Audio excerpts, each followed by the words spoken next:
Hey everybody, this is Carl. Welcome to Carl's Opinion. It's our Saturday night, late night, live call-in show.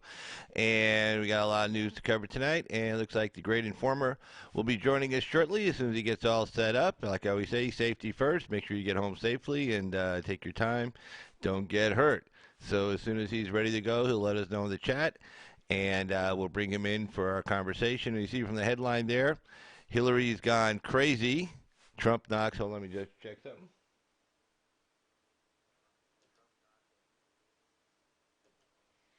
All right, thanks, guys.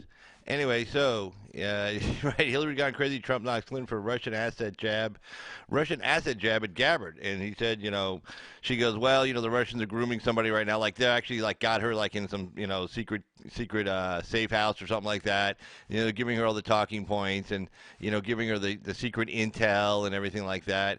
And H.A. Goodman covers this way better than I did, and way better than I do. He's got Clinton down pretty good. H.A. was on the left for a very long time, a big Bernie supporter. Then he supported Jill Stein. Now he's a big Trump supporter. And nice to see the evolution there. A very well thought out man. He's published in numerous newspapers. It was published in the Huffington Post. He's been published, I believe, in the New York Times. Published, I know for sure, in the Jerusalem Post. So I mean, he's and he's got her figured out. He says she's got to like try to take Gabbard's out because Gabbard could give her a lot of problems because she'd be the only one on the stage that would challenge her on her corruption, who have the balls to actually go after her on her corruption.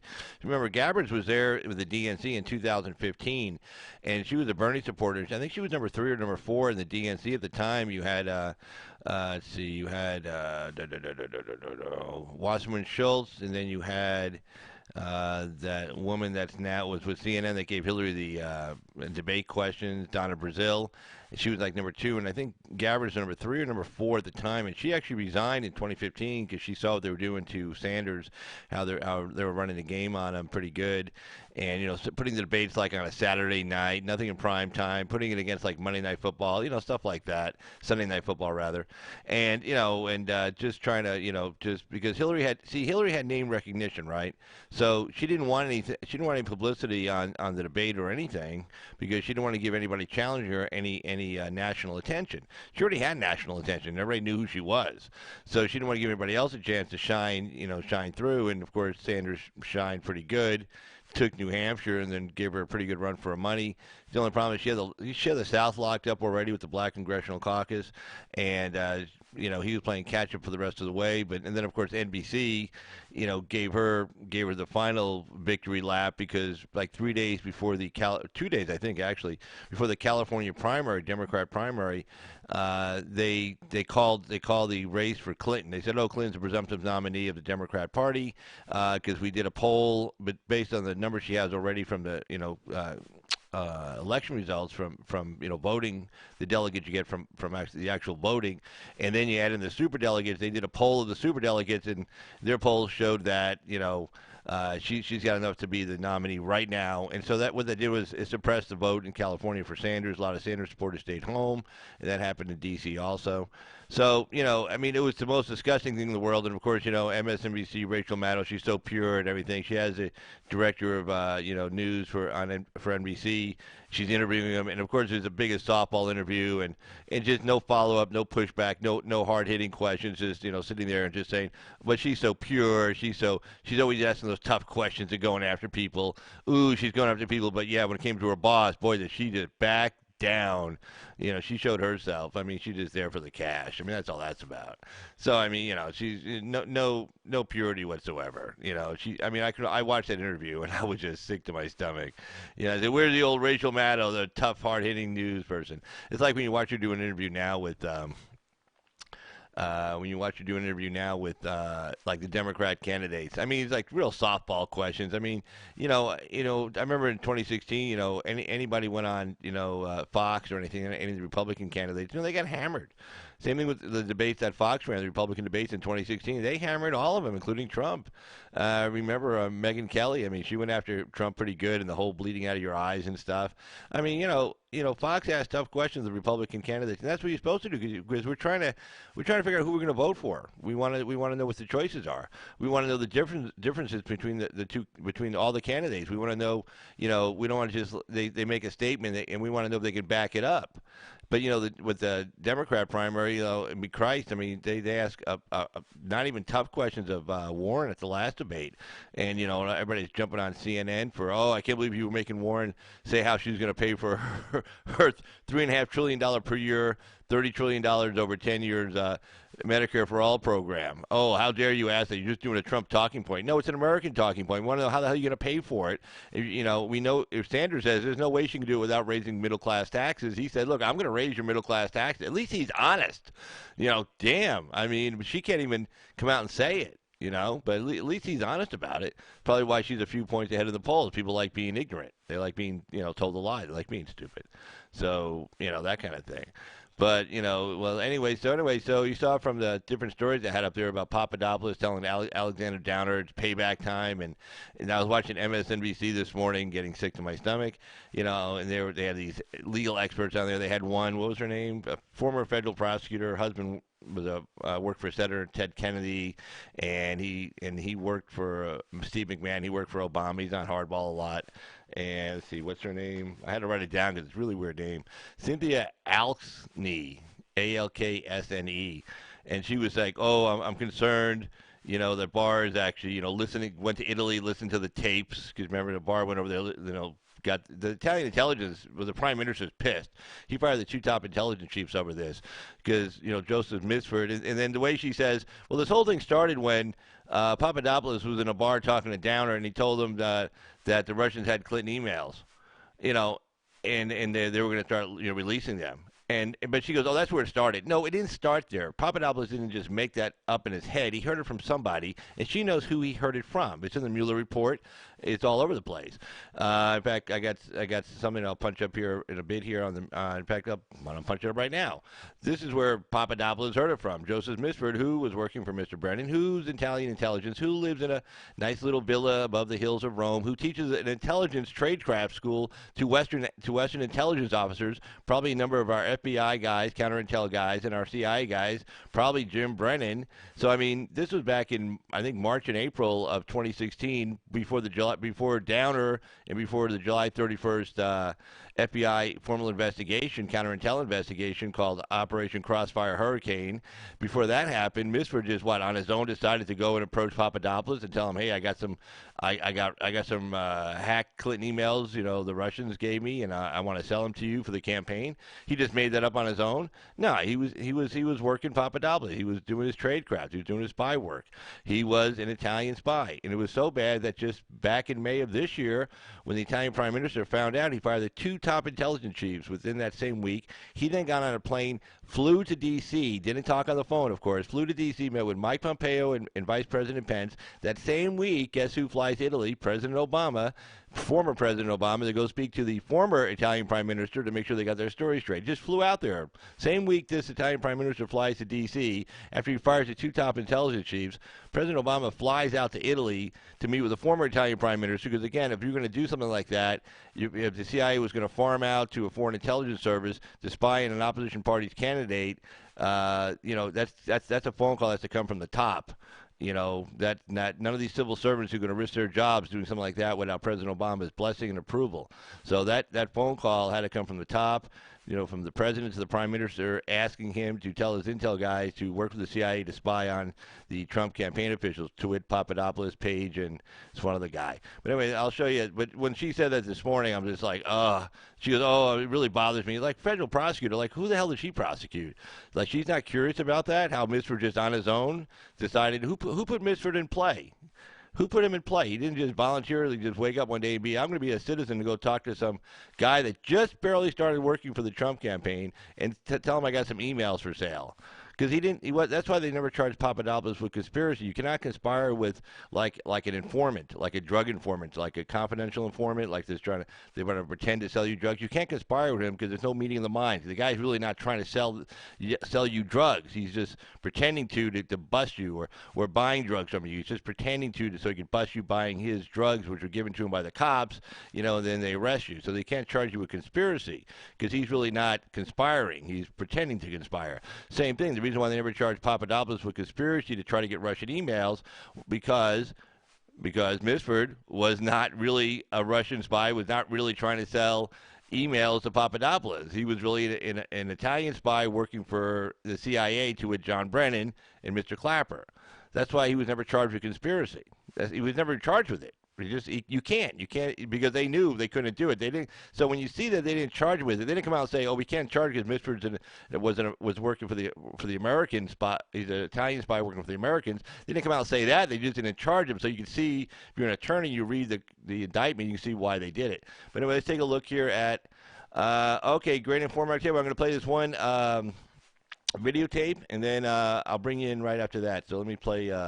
This was from way back several months ago. This is the Mueller testimony. So let me get up here on that. Hold on. All right, let me bring this in.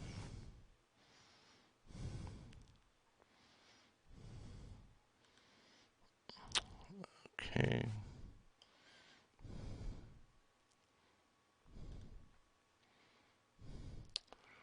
All right, guys, here we go. Director, the FBI interviewed Joseph Mifsud on February 10th, 2017. In that interview, Mr. Mifsud lied. You point this out on page 193, volume 1. Mifsud denied. Mifsud also falsely stated. In addition, Mifsud omitted. 3 times he lied to the FBI, yet you didn't charge him with the crime. Excuse me, did you say one? I'm sorry, did you say 193? Volume 1, 193. He lied 3 times. You pointed out in the report. Why didn't you charge him with the crime? I can't get into internal deliberations with regard to who would or would not be. Charge a lot of other people for making a false statement. Let's remember this. In 2016, the FBI did something they probably haven't done before. They spied on 2 American citizens associated with a presidential campaign, George Papadopoulos and Carter Page. With Carter Page, they went to the FISA court. They used the now famous dossier as part of the reason they were able to get the warrant and spy on Carter Page for a better part of a year. With Mr. Papadopoulos, they didn't go to the court. They used human sources. All kinds of, from about the moment Papadopoulos joins the Trump campaign, you got all these people all around the world starting to swirl around him. Names like Halper, Downer, Mifsud, Thompson, meeting in Rome, London, all kinds of places. The FBI even sent a lady posing as somebody else, went by the name Azra Turk, even dispatched her to London to spy on Mr. Papadopoulos. In one of these meetings, Mr. Papadopoulos is talking to a foreign diplomat, and he tells the diplomat, Russians have dirt on Clinton. That diplomat then contacts the FBI, and the FBI opens an investigation based on that fact. You point this out on page 1 of the report. July 31st, 2016, they open the investigation based on that piece of information. Diplomat tells Papadopoulos, Papadopoulos tells the diplomat, Russians have dirt on Clinton. Diplomat tells the FBI. What I'm wondering is, who told Papadopoulos? How'd he find out? I can't get into the evidentiary. Yes, you can, because you wrote about it. You gave us the answer. Page 192 of the report, you tell us who told him. Joseph Mifsud. Joseph Mifsud's a guy who told Papadopoulos. The mysterious professor who lives in Rome and London, teaches in 2 different universities. This is the guy who told Papadopoulos. He's the guy who starts it all. And when the FBI interviews him, he lies 3 times, and yet you don't charge him with a crime. You charge Rick Gates for false statements. You charge Paul Manafort for false statements. You charge Michael Cohen with false statements. You charge Michael Flynn, a 3-star general, with false statements. But the guy who puts the country through this whole saga, starts it all for 3 years we've lived this now, he lies, and you guys don't charge him. And I'm curious as to why. Well, we can't get into it, and it's obvious, I think, that we can't get into charging decisions. When the FBI interviewed him in February, FBI interviews him in February, when the special counsel's office interviewed Mifsud, did he lie to you guys too? Can't get into that. Did you interview Mifsud? Can't get into that. Is Mifsud Western intelligence or Russian intelligence? Can't get into that. A lot of things you can't get into. What's interesting, you can charge 13 Russians no one's ever heard of, no one's ever seen, no one's ever going to hear of them, no one's ever going to see them. You can charge them. You can charge all kinds of people who are around the president with false statements. But the guy who launches the guy who puts this whole story in motion, you can't charge him. I think that's amazing. I'm not certain I agree with your characterizations. Well, I'm reading from your report. Mifsud told Papadopoulos. Papadopoulos tells the diplomat tells the FBI opens the investigation July 31st, 2016, and here we are 3 years later, July of 2019, the country's been put through this, and the central figure who launches it all lies to us, and you guys don't hunt him down and interview him again, and you don't charge him with the crime. Now here's the good news. Here's the good news. The president was falsely accused of conspiracy. The FBI does a 10-month investigation, and James Comey, when we deposed him a year ago, told us at that point they had nothing. You do a 22-month investigation. At the end of that 22 months, you find no conspiracy. And what's the Democrats want to do? They want to keep investigating. They want to keep going. Maybe a better course of action is to figure out how the false accusation started. Maybe it's to go back and actually figure out why Joseph Mifsud was lying to the FBI. And here's the good news. Here's the good news. That's exactly what Bill Barr's doing. And thank goodness for that. That's exactly what the Attorney General and John Durham are doing. They're going to find out why we went through this three-year saga and get to the bottom of it. Time of the gentleman has expired.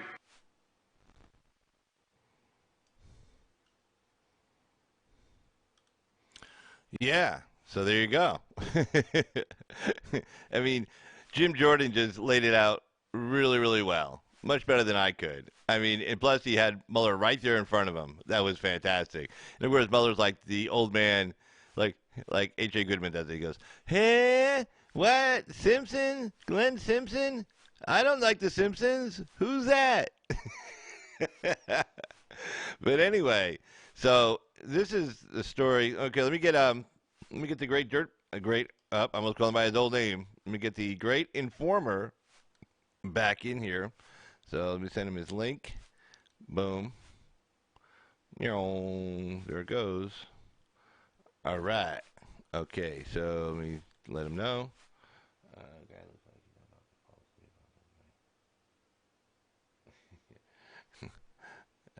Boom. All right, and yeah, Freedom. Watch me write on there. You're not gonna believe this, but like I said the S word, S, like S as in Sam, and I went back and listened to my replay, and YouTube edited it out. I mean, because I was watching it, and I'm like, he don't give a, blank, and it was edited off on when it uploaded, and I'm like, damn. So hopefully, damn's okay. I just said damn. I don't know. So yeah, be careful. The first time they ever did that to me, because I say worse than that a lot, and but they took the S's and Sam word off of my video when it uploaded. I'm like, wow, you guys must have like nothing much else more to do. I mean, you're watching my video. I'm not a big guy. I'm just me, But all right, so we got the great informer coming in, and let's get him ready to go here. So we're ready to rock and roll with him. Let's see. I think he's in right now. Where is he? I see him coming in. And, there he is. Hey, tell me when you're ready to go. You ready to go? Yep. Oh, yeah. Okay. Oh, yeah. Let's see. Let me get you. Can you guys see me okay? Is that better? Yeah, let me find where you're at here. Okay, hold on.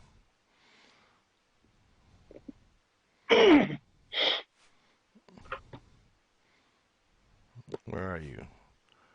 I don't know where you are. Where are you? Oh, there you are. Can you see me? Yep, I got you. All right, so let me bring you in. Okay. All right. How's it been, Carl? Hey, doing good. How are you? Good. Pretty good. I caught a couple of news a little bit this week, but I've been working crazy hours. But I did get to see the Trump rally, and I did get to see Mark Zuckerberg's speech in Georgetown. And I did see the Tulsi Gabbard Hillary Clinton feud. Oh, Yeah, no, that was good. That was good. Yeah. That Hillary Clinton thing, and then Trump came out and said, she's crazy for going after Gabbard. It's one thing to go after him and make up all these kinds of crazy stories about him, but to go after her. I mean, she's a war veteran. She's a major right now in the National Guard. I think she did 2 tours of duty. She had to miss part of the campaign for her National Guard training. And he's like, why are you going after her for? Well, it's like I was saying before. Now, keep in mind, everybody, Tulsi Gabbard's still a socialist. She still has anti-American views, but I don't think she's as extreme as the other 11, 12 candidates. Well, let's just say let's just say she's not insane. Exactly. She sided with Yang on the $1,000 per month per person deal, and she's into taking our guns also, or something thereabouts. But her foreign policy is pretty much like ours, non-interventionist foreign policy, and a lot of people in the center kind of like that about her. But as far as that $1,000 a month thing, that kind of, when she said that the other night at the debate, I'm like, you had me at a low, and then you just lost me with the $1,000 per month per person thing. It's like, I was like, I was gonna be able, if for God forbid she won somehow, I was gonna be able to sleep at night. But knowing she's a favor of shit like that, and she wants to take away our guns, I'm like, oh, okay, no, if you get elected, I'm definitely not gonna be able to sleep at night. It's game over at that point. Yeah, because it's like I've said before, you try and find anything on gun sales, you can't find anything about I've looked. I don't know if anybody else has looked, but I know I've looked, and I can't find anything. But the reason why I'm mentioning this is because the left is, they're starting to panic about potential civil war. Okay, well, what's civil war? I mean, nobody's in the street marching. Nobody's in the street demanding, going door to door, occupying houses, but see, this is, they don't even understand that it's them causing all of this problem. The constant attacking of Trump supporters, attacking of basically our freedoms, our constitutional rights to go out and peacefully protest. I mean, I don't know if you saw the conservative twins today, the Hodge twins. They released a video. Yeah, but they released I think a 6-minute video today of these environmentalists blocking traffic, and this guy came out of nowhere and was, he ripped up their, he did exactly what they do to conservatives. He grabbed their sign, threw it over the fence. Yeah. And he said, stop blocking traffic. People got to go to work, Right. And I don't know what provoked the protest. I haven't, I haven't seen a whole lot more on it, but the reason why I mentioned this is because you are starting to see the boiling point of the right getting fed up with all of this BS. They're tired of it. People have jobs. People to support their families. People don't need the extra added aggravation from people who have no clue as to what is happening around them. Right. I mean, it sets us on a bit of a dangerous path. But people have to understand that people got to go to work. You're going to find, if you want to protest, again, organize, bring, what I'm saying? Do, but don't go and block traffic, and don't, see, this is the kind of stuff we're going to be seeing if Trump wins the re-election in 2020. Right. We're going to see this unfold before our very eyes. And why it puts us on such a dangerous path is because you could potentially have right-wing groups come out of the woodwork and say, look, we've had enough. We're going to start, knocking some heads. And then liberal media is going to... You know what? Nicholas Griffith, he writes, kind of like you've been saying a lot. And I put him up in the chat there on the screen. Nicholas Griffin, AOC and Bernie had a crowd in New York. Don't get comfortable, folks. We got to wake everyone up to the truth. Excellent advice. Excellent advice. Yeah. Yeah, Bernie had 20-something thousand over there in Long Island City today, New York, with the AOC. It was like 20. Mm-hmm. They had more. It was the largest Democrat rally so far out of all the. Like Kamala had 10,000 in Oakland, and I think Warren had like 18 or 20,000 there in NYU, and they just beat her record, AOC, and Sanders like 24,000. This is going to give a bump to Sanders also, just let you know. So Nicholas Griffin gives good advice. Same thing you've been saying. Don't get comfortable, folks. You know, they pulled in a nice. Yeah, it's New York City. Okay, so what? But still, people got out there and went out to a rally on a Saturday. So pay attention. But it's either. I think it's going to come down to either. I mean, Carl. We all could be wrong. I could be wrong in what I'm saying about Tulsi. Like, you know, her possibly running against Trump. I mean, I could be wrong. I just the reason why I brought that up the last time we talked was because, you know, I mean, look at what's happening, right? You know, this kind of goes back to what I've been saying about the globalist long-term strategy, right? Even though impeachment, see, they want to distract everybody with impeachment and, you know, Beto say, look, we're going to take your guns. They want this as a distraction because they don't want people to focus on what the progressives are doing in the Democrat Party, primarying moderates out of their districts, primarying conservative Republicans out of their districts. They want, you know, it's the look over here, not what we're doing over there. You know, right. I made a post. I made a couple of posts today on my wall, and it's probably being shadow banned. I mean, a few people have seen it, but it was about how many of the, you know, long-term Democrats, you know, like Pelosi, even though there's this civil war among the Democrats, they're still kind of working towards the same goals. You know, Pelosi's trying to distract the country with the impeachment. You know, Beto's doing his, you know, Beto's being an idiot. I mean, these people know what they're doing. They're not stupid. They're you know, it's like a Jerry Springer show. You know, they're it's like, yeah, I mean, it's, yeah, that's what this is, you know, but, right. You know, the progressive, the squad in the progressive wing of the Democrat Party is the real threat to basically just to our country right now, our freedoms, because, you know, while Pelosi and them are engaging Trump and, you know, criticizing his policies, I think, you know, what was it, Pelosi, some Democrats arrived in Turkey, was it yesterday or the day before, I think? Wait, who went to Turkey? The Democrats? Was it, didn't Pelosi go to Turkey, I think?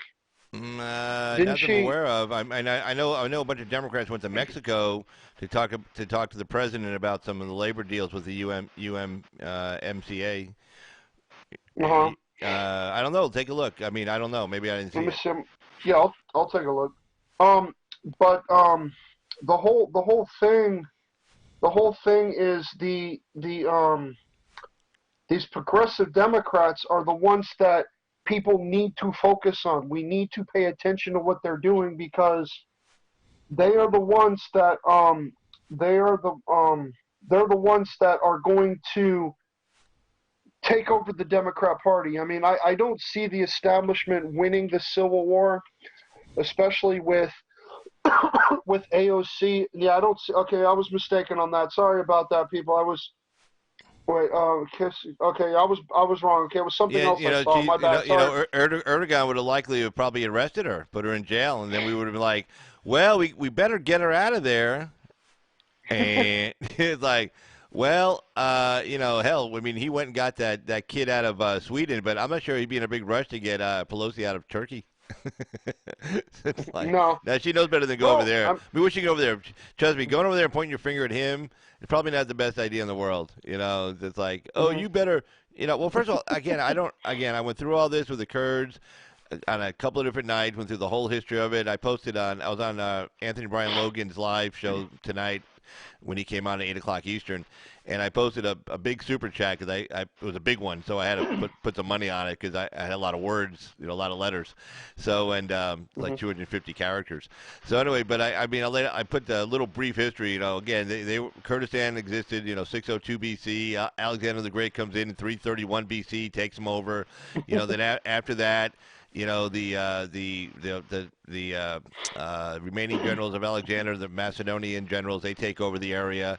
And then after that, the Romans come in, and then the Persians come and grab the other part of it, and then they kind of go back and forth for a while, and then of course Muhammad and his guys, they come over to take over the whole area. Then at some point the Turks end up controlling the Byzantines come back, they had it for a bit, then Muhammad came and grabbed it, then the Turks come and get it, then the Byzantines take it back, then the Persians get it, then finally the Ottoman Empire forms and they just take the whole place over, and they say no, get lost, and then like in 1150 AD, it's the last time you see a principality, the last city, the last remnant of Kurdistan, a little bitty city, gone 870 years ago. So that's gone. And then you don't hear about them until like 1847. They try an uprising. They get blown away by the Ottoman Empire again. So they're not around. Then you don't hear about them until after World War I, when they want some land, and the French and the British say no. And then you don't hear about them until the late 70s, when that PKK that's linked with these idiots in Syria start doing acts of terrorism with the support of the Soviet Union. Because remember, Turkey's in NATO, right? They have all the nuclear weapons there, and they're a good ally.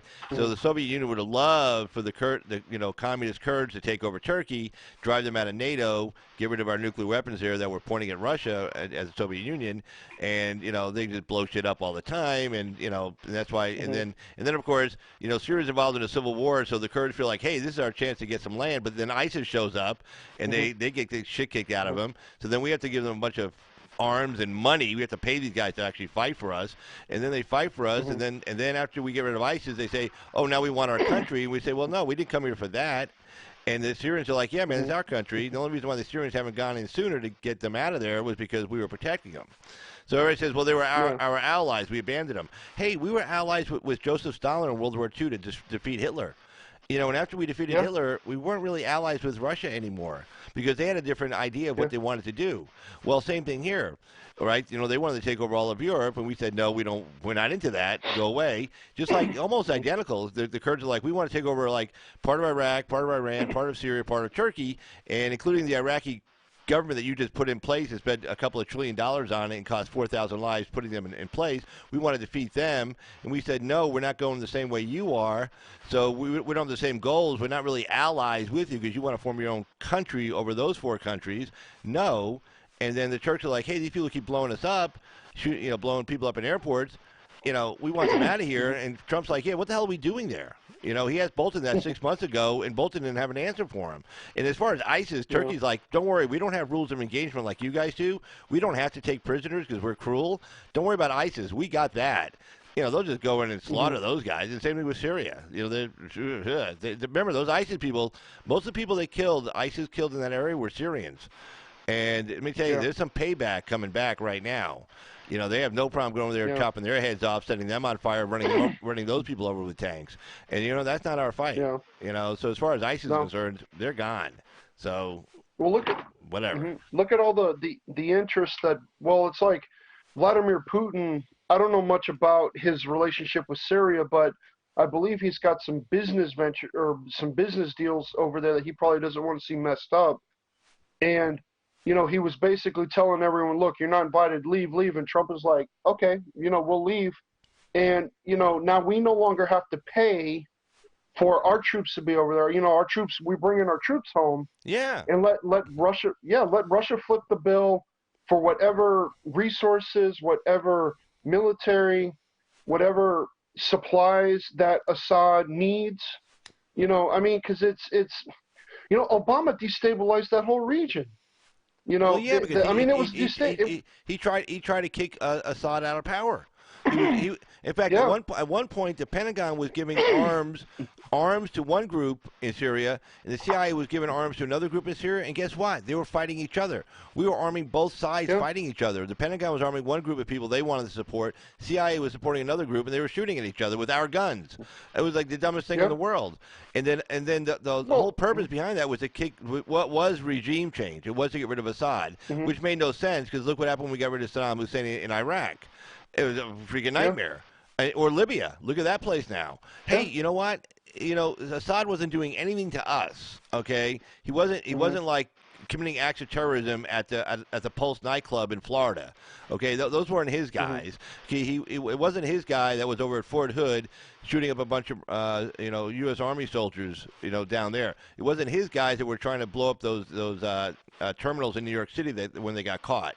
So no, those are ISIS, those are Al Qaeda, and again, there's no love lost between Assad and Al Qaeda or ISIS. So what? If the Russians want to sit up there and get shot at by all these different people and guard the area, fine. If they want to drink our sodas from the base, the New York Times wrote a story about it. Oh, and then the U.S. Army left their sodas in the refrigerator behind, and the Russians were drinking the sodas. It's like, oh no, they're getting our sodas. Like, who gives a shit? Yeah, I mean, really? I remember back in 2002, shortly after 9/11, you had a lot of insurgencies from Pakistan going into India, committing acts of terrorism. India and Pakistan would mass their armies, pull back, mass their armies, pull back. They were trying to create back then, because I remember headlines, two nuclear-armed rivals, two nuclear-armed this. I mean, first off, I don't think those countries, if they had gone to war, I don't think they would have nuked each other right away. You know what I'm saying? Right. I mean, I would say Pakistan before India, because India doesn't have the radical ideology with their religion than the Pakistanis do, because Pakistan, Pervez Musharraf, you don't really hear much about him nowadays, but I know that he had, they had bin Laden over there for a long time.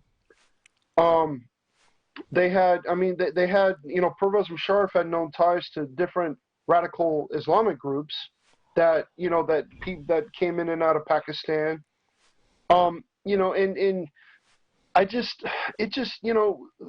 George Bush knew what he was doing when he went into Iraq.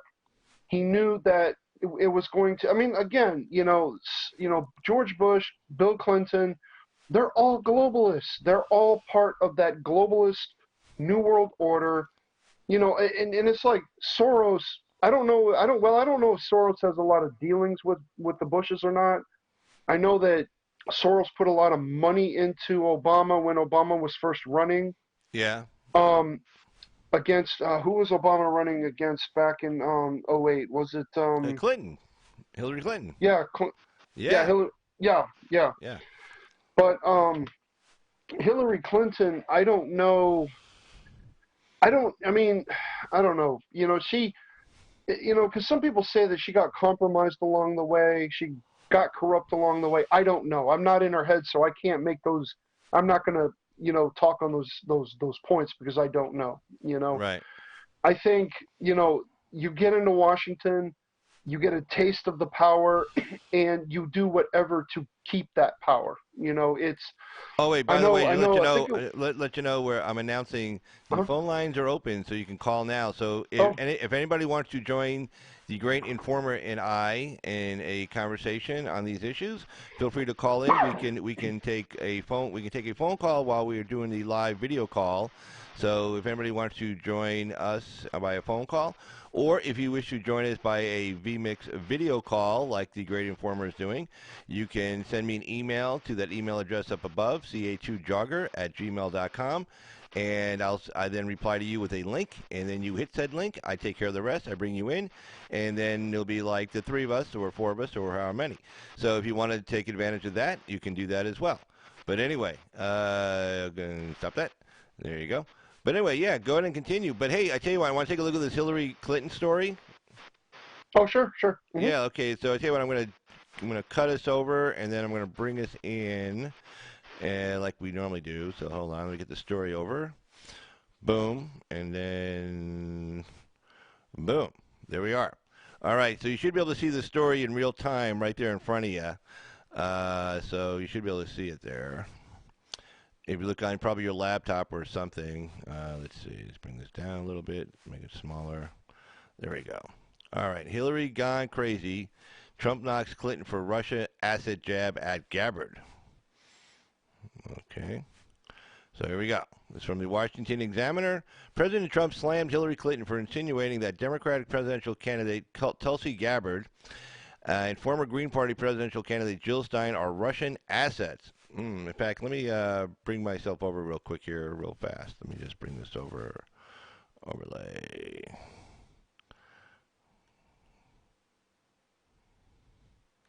There we go. Yay, there I am. Hey, all right. All right, so let me get back to the story. Informer, you still there? Informer? Yep. Are you still there? You still there? Did I lose you? Let's see. Oh, hold on. I turned your audio off. There you go. You still there? Oh, sorry. There you go. Yeah, I'm here. No. Hello? I click when I clicked your audio off. Sorry by mistake. Sorry, man. Sorry about that. Oh no, it's all good. No, it's not. That's stupid. But anyway, so hey, you know what? I call people stupid when they do stupid things. So I have no problem calling myself stupid when I do something stupid. So don't worry about it. All right. So anyway, so here we go. President Trump slammed Hillary Clinton for insinuating the Democratic presidential candidate Tulsi Gabbard and former Green Party presidential candidate Jill Stein are Russian assets. So Trump writes, so now crooked Hillary is at it again. She is calling Congresswoman Tulsi Gabbard a Russian favorite and Jill Stein a Russian asset. As you may have heard, I was called a big Russia lover also. And then he writes, actually, I do like Russian people. I like all people. Hillary's gone crazy. You know, the nice thing about this story is that if you didn't think that that all this was made up with the dossier that Clinton paid for, the Steele dossier, and all this was one big scam, you can believe it now because she's so stupid. I mean, unless you're just a total Clinton lover, if you can't see that she just made this up and she's making up, obviously if she's making this up about a war veteran, she's obviously made the whole thing up about Trump, and then she thinks people will buy it. Now, you said you were on Twitter, is that right? Were you on Twitter? No, I'm on Parler. Okay. Well, I went over to Twitter to look at Tulsi Gabbard's feed, and then I followed her so I could see all the retweets and on all the tweets in response to her. Man, those people are diehard Clinton nutcases that were responding to her. They're saying, "Oh, you're delusional. Yeah. Oh, go back to Russia. Oh, you and Vladimir get together." I mean, there are people that really believe this shit. There are people that really believe this shit. Oh, that's gonna get zapped. The S word got zapped the other night. But anyway, so leave that stuff. Yeah. There we go. No, I went to listen to the playback, right? After I did the live to see, okay, let's see how the audio sounds. And so I'm listening to myself, and right where I said the S word, YouTube zapped it off. They edited it out, the audio. It was like a blank spot right there. And I'm like, well, that's crazy. But anyway, so that last two S words probably got blanked out. So anyway, there you go. But it's a kinder, gentler YouTube now, I guess. So, but yeah, so I mean, but these people, you should have seen them. They're just totally diehard, going after Gabbard like crazy. I mean, just mean. Yeah. I mean, like, oh, you are a Russian bot. Oh yeah, you and Vlad ought to get together. Yeah. Oh, you even write like Trump. They said that. They said you even write a tweet like Trump writes. They were saying that about her. I mean, it was like probably 80% negative to 20% positive for people who were writing on Twitter against her. So I mean, there's some real nutcases out there. Yeah, it's the thing too is that, and I would say this too to those not in the chat, but those who come to listen to us, right?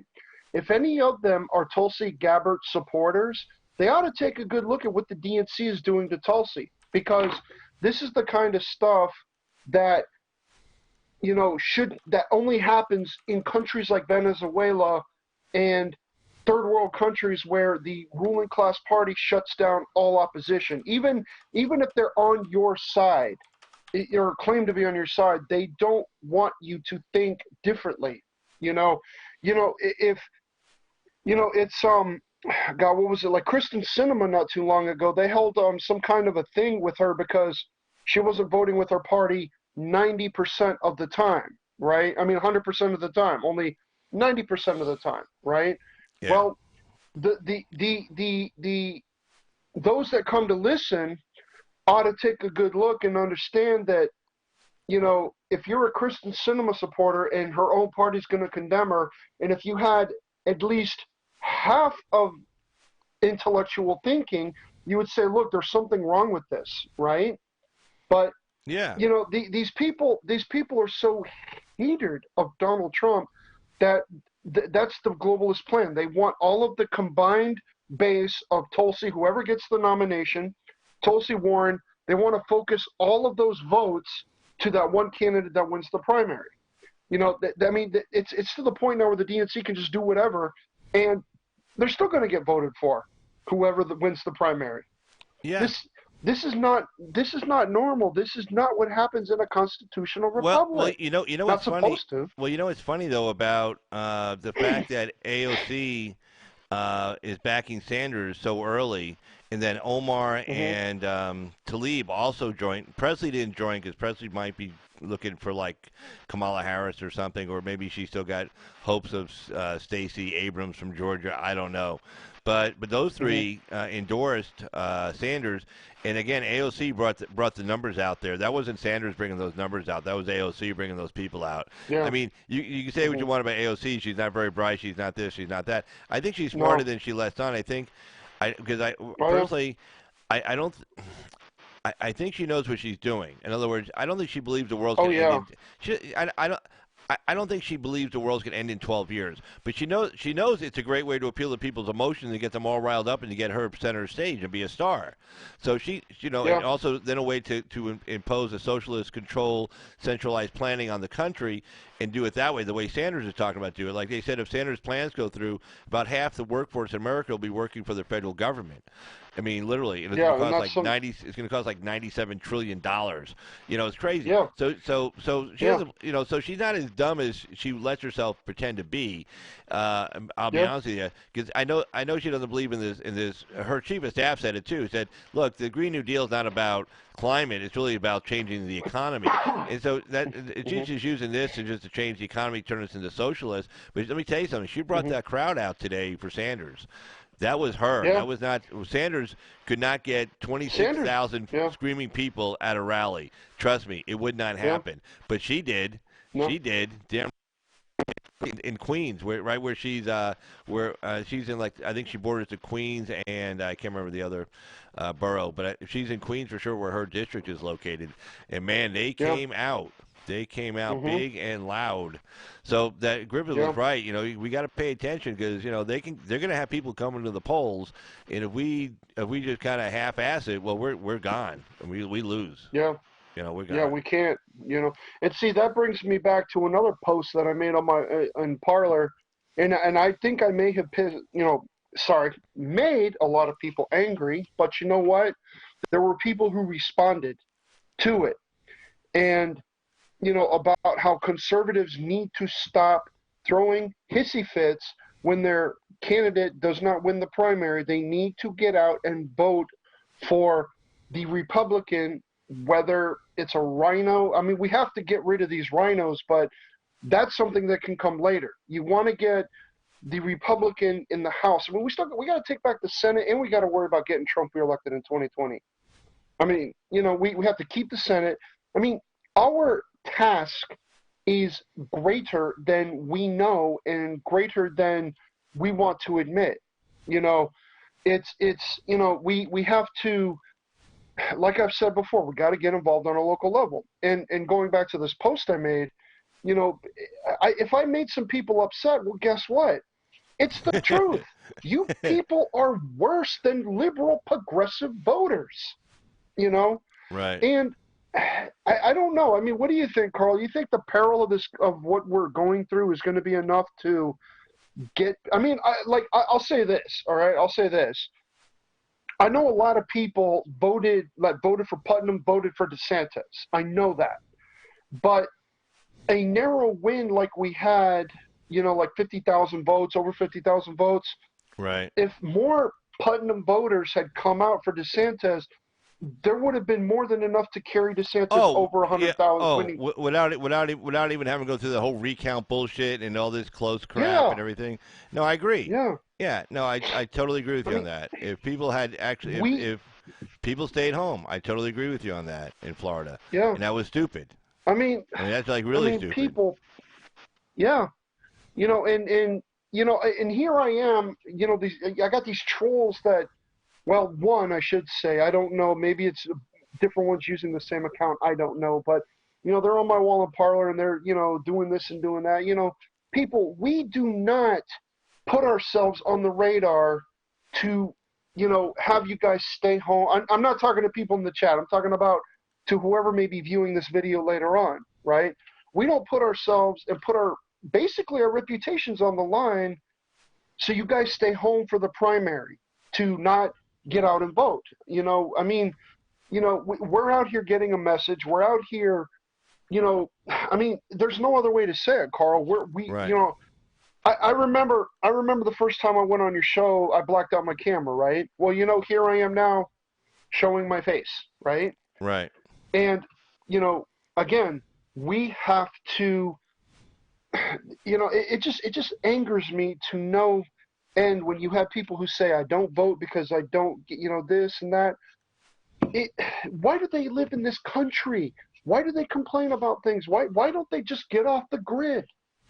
We can't continue to do this. I mean, we outnumber the liberals, but we are not we are in the infancy of our organization, but we have got, like you said, we got to go from crawling to running fast. It isn't crawling and walking to running, it's crawling to running fast, because Right.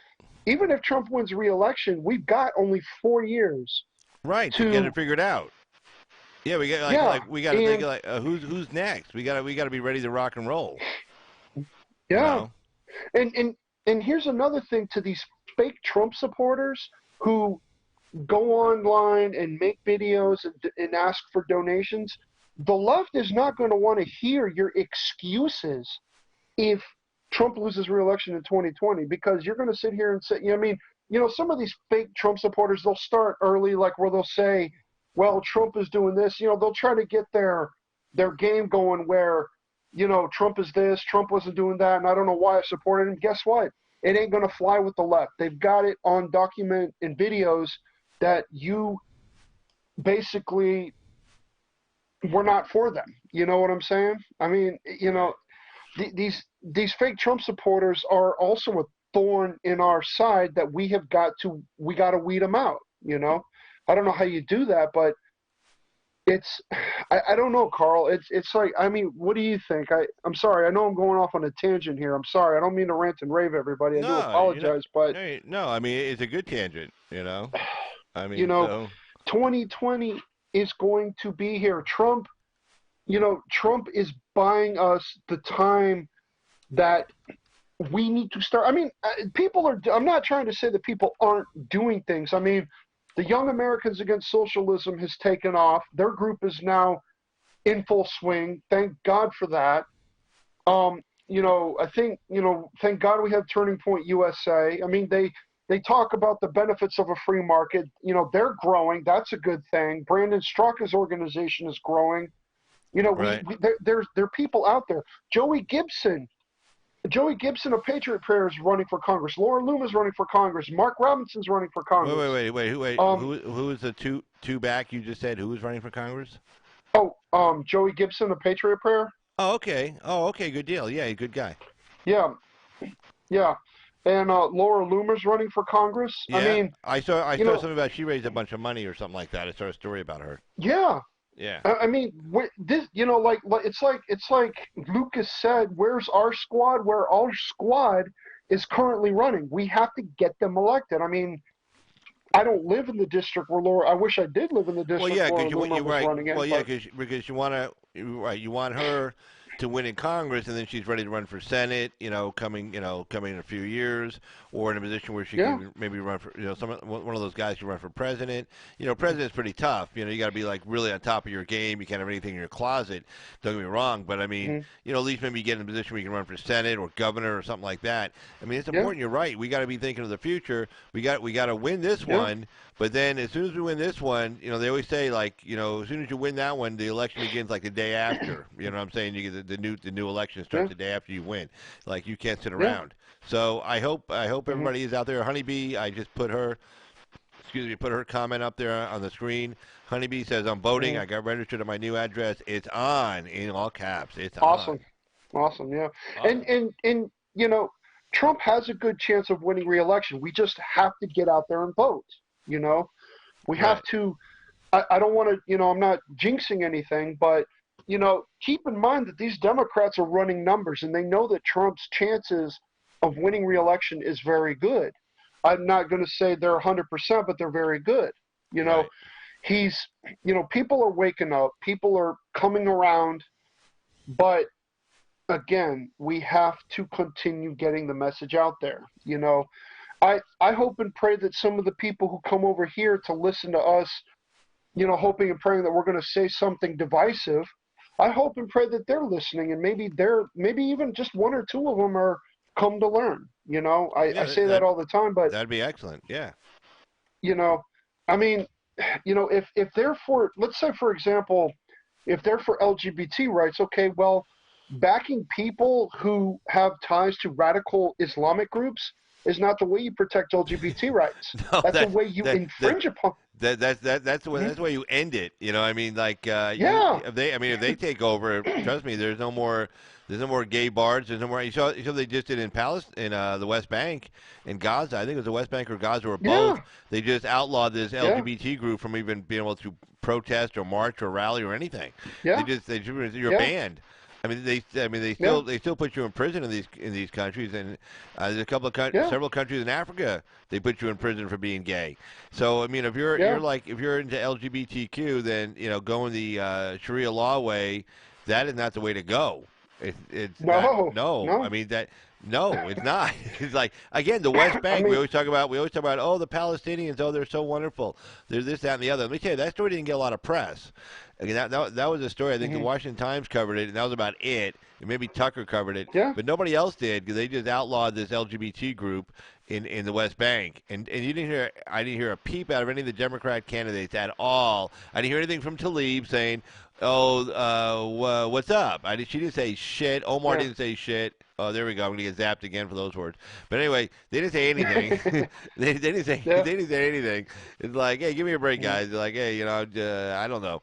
But anyway, they didn't say anything about it. They were all quiet about it. And it's like, wait, I thought you were all in favor of these LGBTQ rights, and now here you are just allowing the Palestinians to just outlaw a group, saying pretty much it's illegal for you to form up, to assemble, to hold meetings, to march in the streets, to have rallies, and they were dead silent. That went down about, what are we in October? About 4 months ago. Yeah. And they didn't say anything about it. Nothing. Mm-hmm. Yeah. And another thing too is that all these deals that that Trump is renegotiating with China, getting them to purchase farm equipment. Oh yeah. I don't know if China's going to invest in anything here. If they do, it's probably something that they're going to try and use against us. But well, they invested with Hunter Biden's company. They bought a bunch of real estate in Arizona, I believe. Yeah. Oh, they did? Oh, wow. I didn't know that. No, that whole Biden thing wasn't just about the brokerage firm. They Seneca also had a real estate division too, Seneca Real Estate or whatever it was called, and the Chinese were buying a bunch of land from them at overinflated prices. They were paying way more than the land was worth, just to give Seneca the commission, the money to pay Biden off and John Kerry's kid, John Hines. So yeah, that's all that was about. So, but anyway, but no, I agree with you. Like, look, Trump is doing something that should have been done. Well, one, it should have been started by H.W. Bush. Then Clinton made it worse, and then of course Bush Jr. went along with it, and then of course Obama went along with it, and of course Kerry and Biden went along with it because both their sons are making a fortune on the deal. So, but I mean, finally, Trump after 25 years has gotten this a $500 billion trade deficit is insane. Somebody had to do something, or like within I guarantee you, if he didn't start doing something, that $500 billion would probably be about $650 billion right now.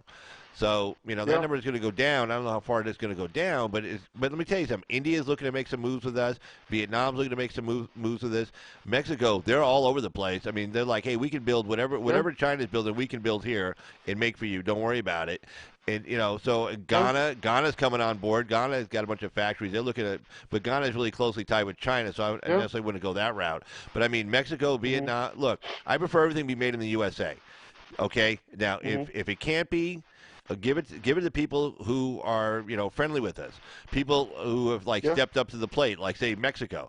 Hell, Honduras is stepping up to the plate. Guatemala's been stepping up to the plate. El Salvador's been stepping up to the plate. Okay, hey, these people, they got a lot of people down there unemployed. Hey, shit, there I go again. But anyway, build some factories down there, have them make the same crap they're making in China, and we'll buy it from them. And if we have to give somebody money, I'd rather give it to our neighbors who are right next door than some guy 8,000 miles away. Yeah. Especially the Chinese who want to destroy us.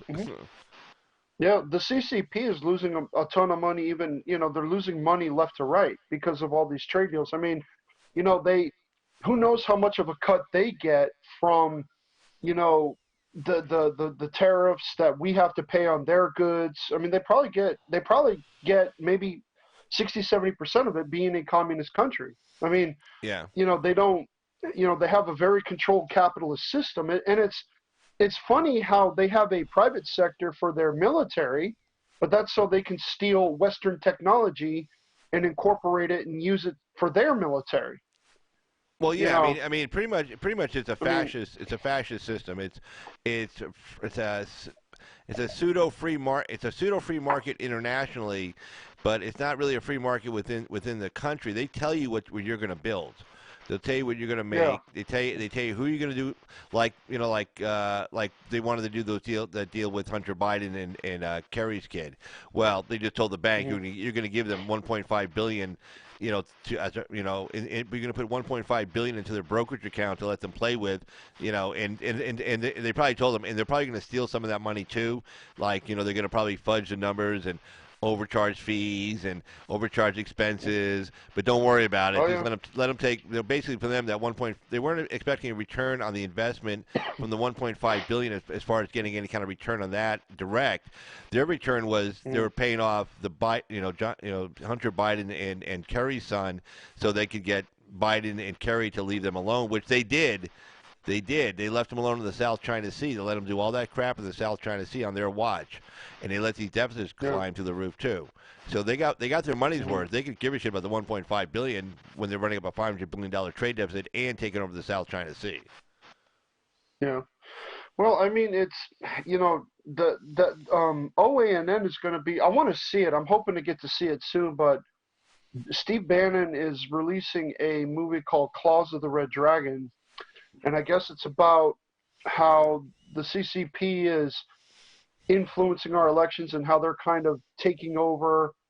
And one thing, when I was watching that interview with Bannon about how he was talking about, how China is, I don't follow China a whole lot, but I pick up bits and pieces of what I do understand because Steve Bannon's intelligence is way beyond my intelligence. Oh yeah, no, he's sharp. Yeah, he worked at Goldman Sachs. He was one of Goldman Sachs guys. He's one of their top dudes. Yeah. He's smart. He's a smart guy. Yeah. Yeah, but but I could follow what he was saying about China and how China uses the barbarian management system where, they give the leaders a taste of the good life. Same thing with what the elites do here. The elites, they I think Derek Grayson was talking about this. I think, it was one of his earlier videos, but, how people, how he was offered some money to go and run against some other Republican in a different county, right? Mm-hmm. Probably, he didn't go into a lot of detail of that, but that's only a small sample of what these people do. I mean, you know, the elites let China do what China was doing. You know, they didn't want to stop it. They don't, you know, I mean, you have, you know, it's interesting because you have people like Peter Thiel, who's a part of Silicon Valley, and he had to leave Silicon Valley because of his support for Trump and because of his right-wing views. I mean, he's a libertarian. You know, he's not a socialist kind of guy. You know what I'm saying? I mean, he's a venture capitalist. You know, we need more billionaires who are venture capitalists, not billionaires who want to, you know, ruin our freedoms like Bloomberg, Soros, and Steyer and Abigail Disney. You know, but anyway, but you know, they give these people a taste of the good life, and they, you know, and they push you know, as like to say, you know, they push policies. They try to get certain things passed in Congress, you know, but, you know, just like for their lobbyists, you know, they try to make, you know, trade negotiating deals easier, you know, I mean, there's a whole slew of things that they do that I'll be honest, Carl, I don't have the background. I mean, I can understand it, but I don't have the background to talk on it much. Well, I tell you what, I got a story up here. I got a story up here on China. We can take a look at that. The Chinese are okay. threatening retribution on the NBA. So let me get that over, and I'll bring us back in again. I'll make sure I get your audio over. Oh, there we go. Oh, see, that's still another. There. There you go. Good deal. Oh, no, I was making sure you were still on. That's all. It's like, yay, you're still on. You know, and that's another thing too, because once, you know, because right now China's set to make a ton of money with the NFL, and I guarantee you what's going to happen.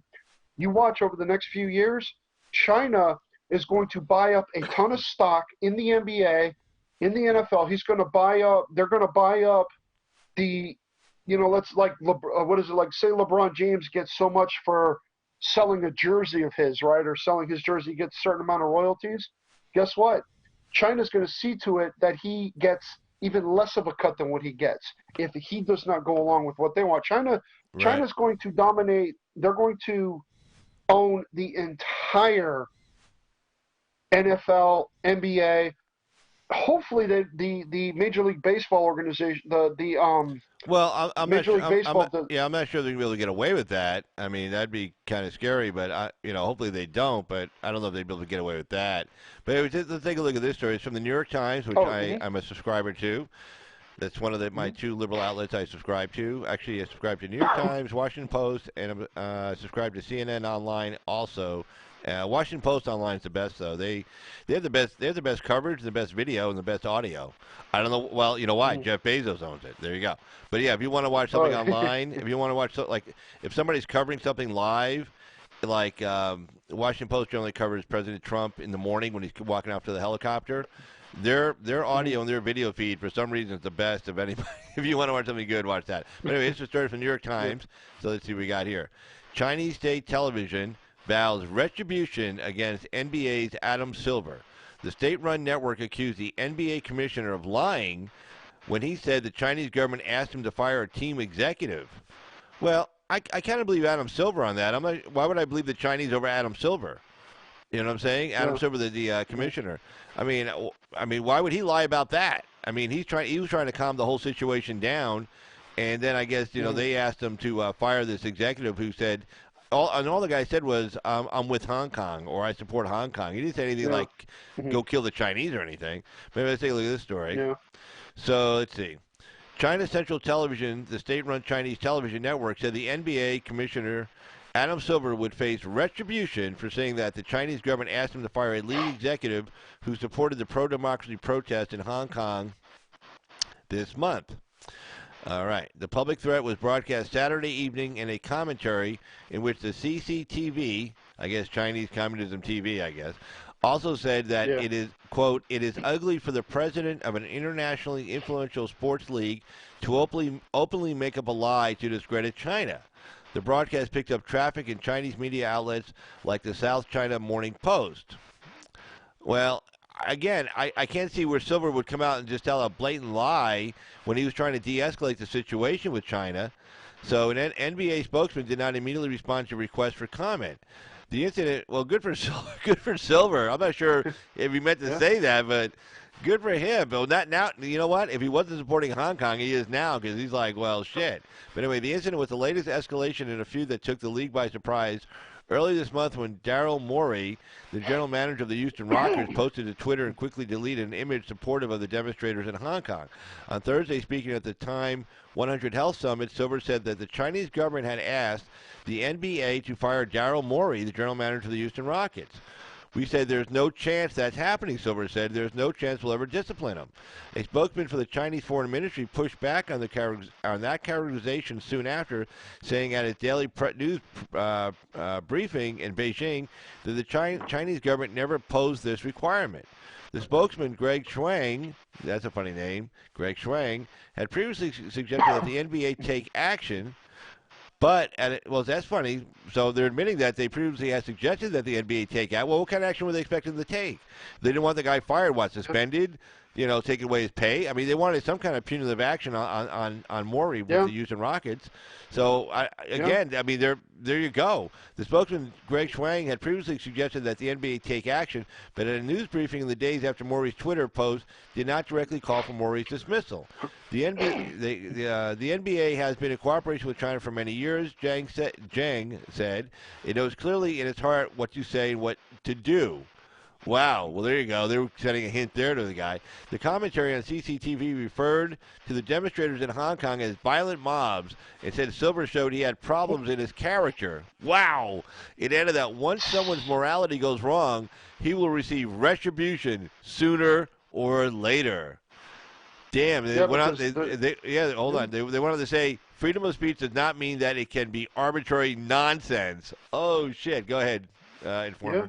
No, I was just going to say, because this right here sets us on a very dangerous path. It does, because now we have a communist country that can dictate how a business runs. It's that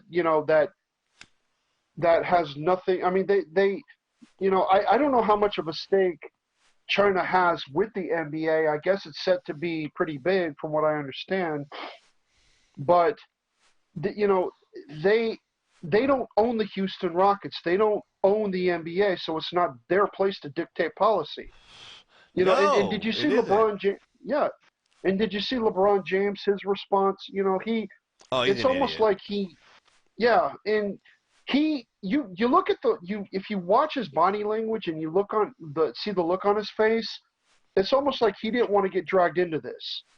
He did not. I don't think he wanted to have any part of this, but you got to do what you got to do if you're going to be. I'm sorry, I'm going to have to say it like this, but if you're going to bow down to those that sign your paycheck, you got to do what you got to do. You know what I'm saying?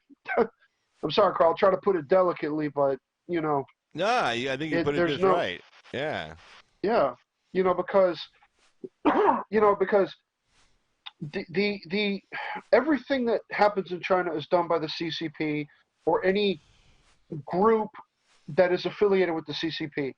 They don't make a move without the Chinese Communist Party saying it's okay. If they even slip up in the slightest, they could be done. And you may never see them again, if you get what I'm saying. Right. And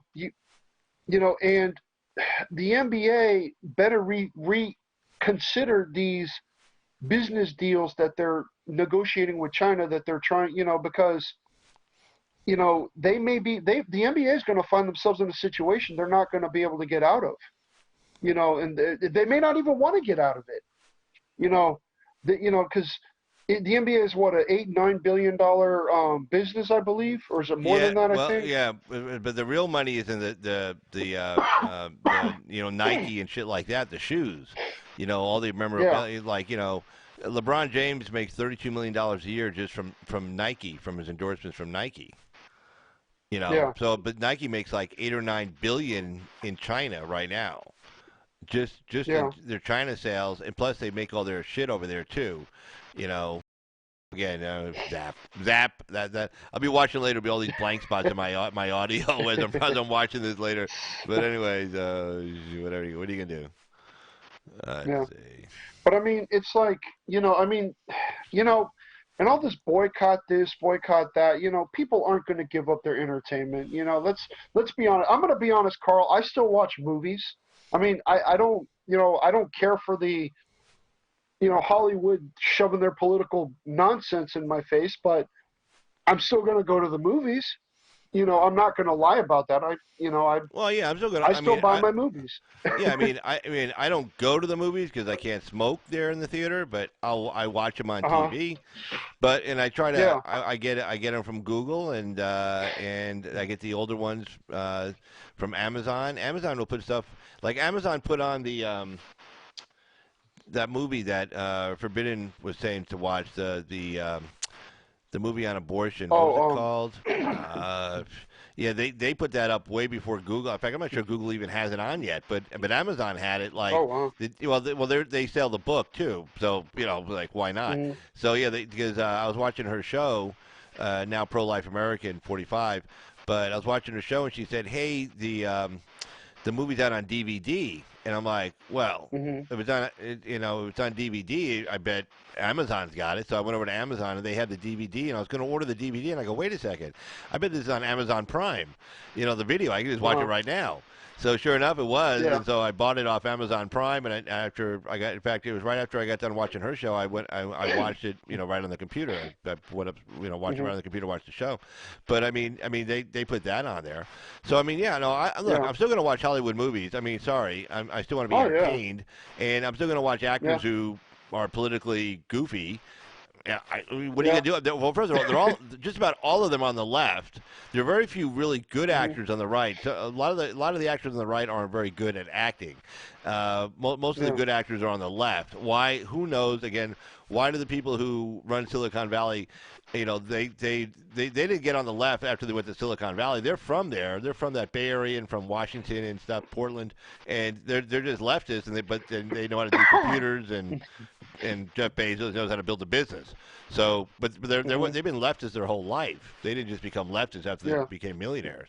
So, I mean, you still got we're going to stop using like computers and stuff, to protest the guys who everybody who makes all these things, whether it's Bill Gates or Dell or whoever, all these guys are leftists, and we're going to turn the lights off and stop using computers. I mean, you're stuck with what you got to use. Yeah. But anyway, here's an interesting story. You should be able to see it. Do you see it on your screen?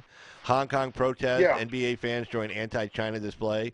So they wore a bunch of T-shirts, and a bunch of 300 of them showed up. This one guy brought tickets for them, and they had all the T-shirts ready to go. And remember, they were taking that guy's signs and stuff. Well, they didn't take these people's signs, or these people hit them, or I don't know what they did, but whatever they did, they got them in there. In fact, let me take this down real quick so we can see it better. Let's see. Hey, Arena, what's up? How you doing? Oh, Arena. Hey, Arena. I wonder if Charity and Freedom Isn't Free is still in here. I haven't seen them. I haven't. Well, hey, they might still be listening. All right, let me see. Oh, Arena. Oh, let me say hello, Arena. Hey, Arena. Dunk. Hey, there you go. But okay, yeah. See that picture there with the protesters? Yeah. So let's take a look at this story real quick. This is from, I'll tell you. Let's see. Let's see. This is from BBC News. Okay, here we go. BBC News. Hong Kong protests. NBA fans join anti-China display. All right. And there's a nice picture. Human rights matter here and there. Don't let China buy your silence. Something about LeBron James or something. I don't know. Yeah. Oh, LeBron Maury was right. NBA stand for freedom. And so there you go. But anyway, dozens of spectators at a U.S. basketball game have held signs and donned T-shirts and masks in support of protests in Hong Kong. Demonstrators gathered during a match in New York between the Brooklyn Nets and the Toronto Raptors.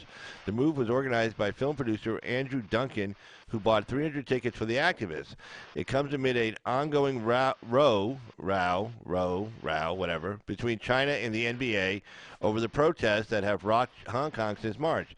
Images from the preseason game game on Friday showed demonstrators wearing T-shirts emblazoned with "Stand with Hong Kong" and "Free Tibet." 2 other people were also pictured wearing Winnie the Pooh costumes. The cartoon bears a symbol is used as a symbol to mock Chinese President Xi Jinping and his banned in China. Well, I guess they say he looks like Winnie the Pooh because he's kind of like heavy or dumpy or something. But you know, he needs to get over that. We always make fun of our politicians on how they look. I mean, right? So we all make fun of Trump with the hair and the orange skin and stuff. Oh yeah. I mean, whether that to us, that's just a sign of like affection. You know, if you're making somebody put, as long as it's nice. I mean, Winnie the Pooh. I mean, first of all, being compared to Winnie the Pooh makes you sound like a really like warm, gentle guy. If anything, he should have like eaten that up. He just, see, I'm not a mean guy. Meanwhile, like he's locking like outside the camera range, like he has the cameras are showing all these like Muslims that he's marching off to the concentration camps, and then all of a sudden he says, "Hey, look, I look like Winnie the Pooh," and then all the cameras come back to him. Meanwhile, they're still marching these people off, and they're out of the camera sight. I mean, if he was smart, he would have played that up. See, I'm a gentle guy. I'm a nice guy. I'm not mean. I'm not locking people up. I'm not shooting people in Hong Kong. I'm Winnie the Pooh. Would Winnie the Pooh do something like that? And we go, no, we must have been wrong about you. But instead, he's an idiot. He just clamps down on it because he don't want to be made fun of. Well, it shows you kind of where they're at. So, this is from Ilandan on Twitter. Breaking, Tibet activists protest alongside Hong Kong activists at Nets versus Raptors game in New York City. Signs read, Psy and LeBron, Maury was right. NBA, stand for freedom and don't let China buy our silence. People are dying to be free. Free Tibet, stand with Free Tibet at Stand with Hong Kong at D. Maury. Pretty good. Among the group was Hong Kong activist Nathan Law, the former chairman of Democisto, a pro-democracy party he co-founded with fellow campaigner Joshua Wong. And he said, "We want to use our performance art to show our support for Hong Kong and the NBA." Another spectator, Zhang Pengong, 55, told the New York Post, "China wants to take away freedom of speech and now spread dictatorship to America." Yeah, he's got it. Local media report that some of the demonstrators were ejected from the game for chanting. Oh, please. The preseason game anyway. Similar demonstrations, I mean, it's preseason, who cares? Similar demonstrations have already been held at other games between American and Chinese teams. Oh, good deal. Earlier this month, during a match between the Philadelphia 76ers and the Guangzhou Lung Lions, 2 people were asked to leave for holding signs in support of Hong Kong protests. And let's see, at another game, the Lung Lions and the Washington Wizards, local media reported that spectators had their pro-Hong Kong signs confiscated. Yeah, I remember hearing that one. Tucker covered that story. But Friday's protest was the first to be held during a match between 2 NBA teams. The spat between the league and China's government began earlier this month after Houston Rockets manager Daryl Morey tweeted support, blah, blah, blah. As a result, several firms suspended sponsorship and telecast deals with the NBA, a huge financial blow to the league, which has millions of followers in China. Huh. Well, there you go. Wow. So again, I'm glad you brought up the Chinese story. We got to cover this, so that's good. But let me get us back here. Boom. And get me off of here. There we go. But yeah, that's pretty crazy. Yeah, hey, Solex. Hey, Solex is here. Oh, Solex. Hey, what's up? Solex has got a lot of knowledge. I mean, he's, I like to see, I'd love to see him call in one time or come on the show. Carl, I know there's a lot of people that, like I said, I've only been studying this stuff for like coming up on 6 years now, and there's still so much that I've got to learn. And I know that there are a lot of other people who are way more qualified to speak on this stuff than I am, I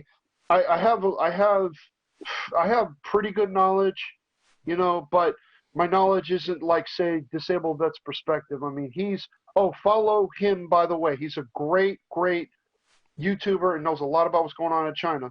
But, you guys have been studying this stuff for years and years and years, and see, because I was always one of those people, and I'm going to admit it, I was always one of those people that, didn't care to get involved, didn't care, what direction was happening. And when I saw what was going on in Obama, restricting our Constitution, attacking conservative groups with the powers of the IRS, literally boosting people on food stamps, letting people come into this country and propping them up. Like, to make it out like they're the ones that are the future of our country, and these are the people that we need to, cater to. I'm like, there's something wrong with this picture. So then I start researching and There's something wrong with this picture, checking right? things. Yeah, I know. Yeah, You're right. and I just, but again, that's what woke me up.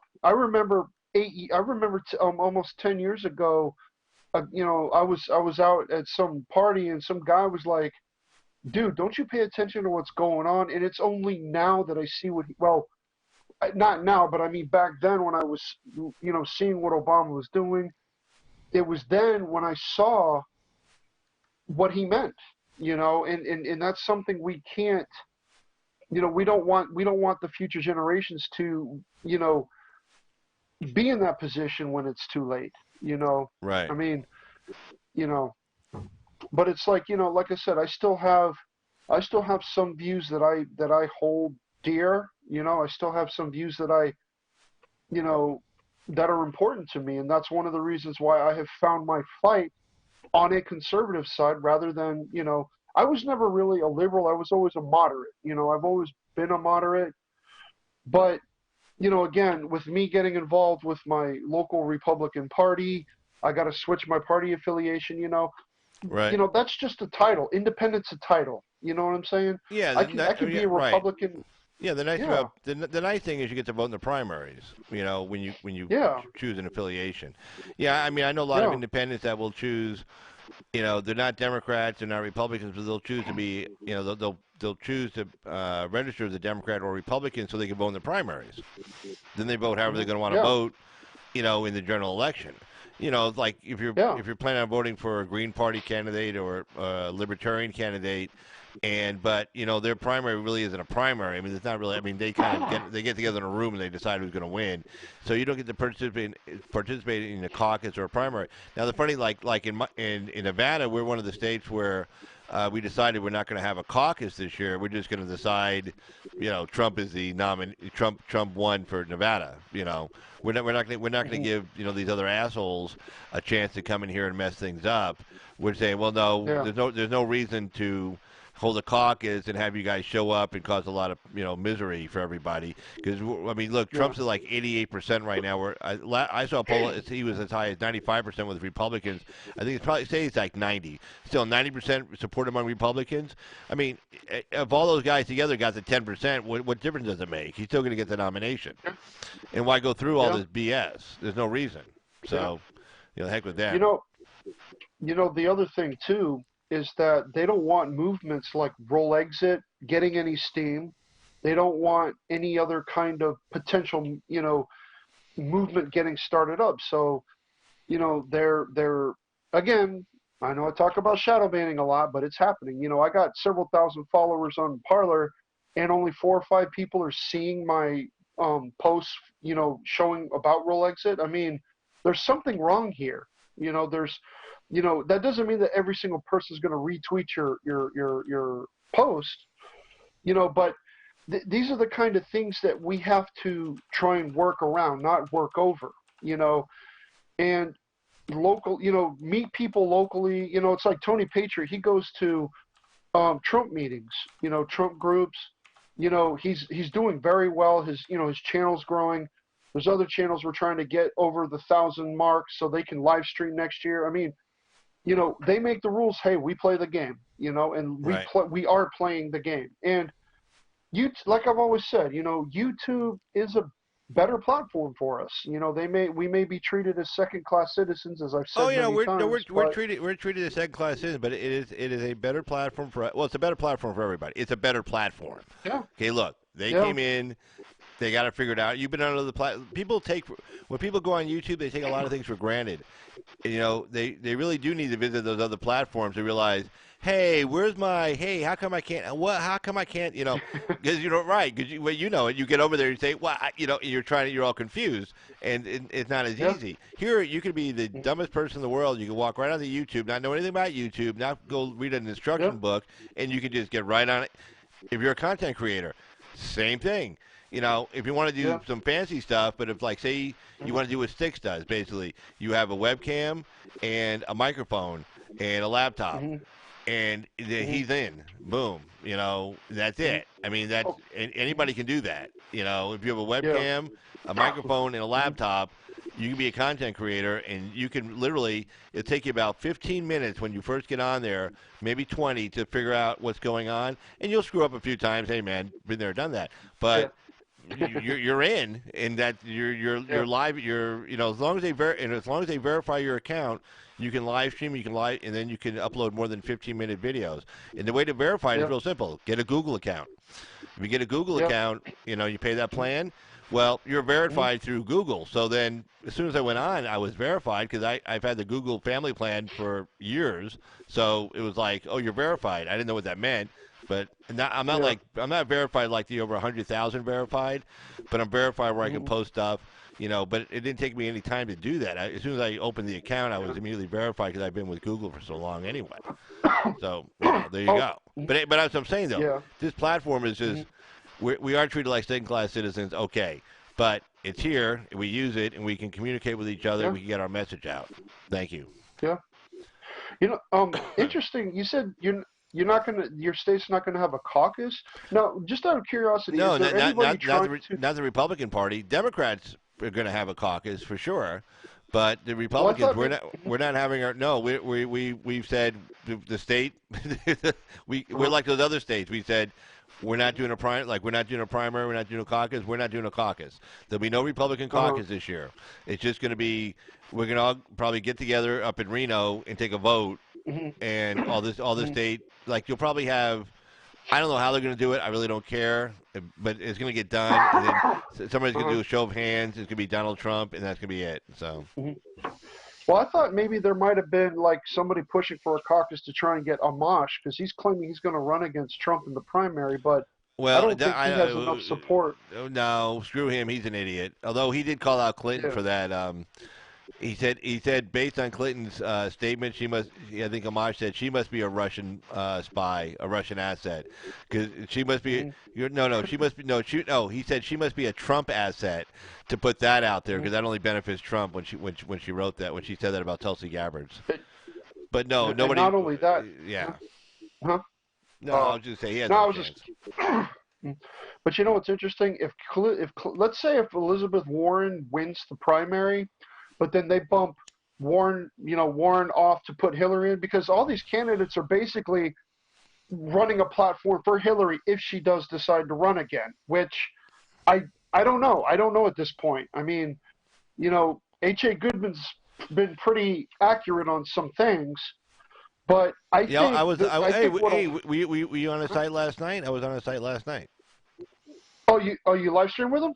No, not on his site. I wasn't doing an interview. No, I mean I was on his site as a viewer. I was in the chat room. Oh yeah, no, I haven't. I sent him a couple of super chats. The nice thing about him, he actually gives you a shout out. Other people who I go on their sites and I send them a super chat, they won't give me a shout out. And of course, I don't mention my own site. I don't say, "Hey, it's me," but I just, I don't say, "Hey, check, go look at my site." But he was nice. I was on there and he goes, "Hey, man, I watched one of Carl's videos. You got to go check out his video. You got to check out his site. Subscribe to this guy." And I'm like, "Wow, man, that was like." Then his moderators put the link to my site in his chat. And it was really cool, and they did it. He did it again last night. He goes, I sent him a super chat, and then he says, "Hey, check out Carl's, Carl's site, Carl's opinion and stuff like that. Really good site and stuff." And I'm like, "Wow, man, that guy, he didn't have to do that. That was really nice. He's got 150,000 subs, so I thought it was pretty cool." Yeah. But anyway, I like that about him. He's really cool guy. Yeah. Yeah. He's actually. Because H.A. Goodman actually saw what Bernie Sanders did because, H.A. Goodman used to promote Bernie Sanders a lot.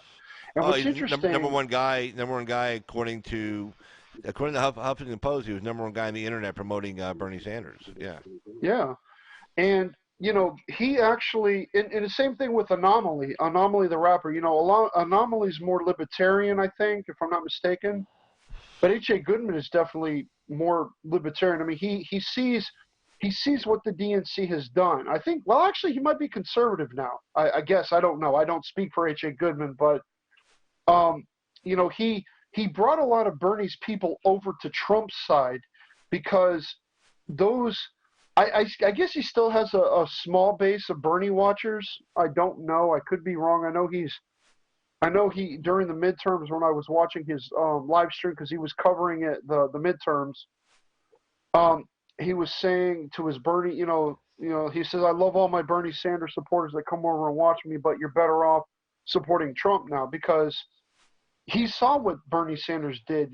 Bernie just bowed down to Hillary Clinton after he was, blasting the 1% and, blasting Hillary. I mean, because like I said before, I truly think Bernie thought that if he got into power, he was going to be able to take on the 1%, and that's not how that works. That is not how that works because Bernie Sanders he didn't have the backbone to take on the 1%, and he sure would not have been in any position to make policies targeting them. I mean, what my progressive buddy was saying, oh, well, Bernie was making policies to target the 1%. How? By seizing their assets and redistributing among the population? They're not going to let that happen.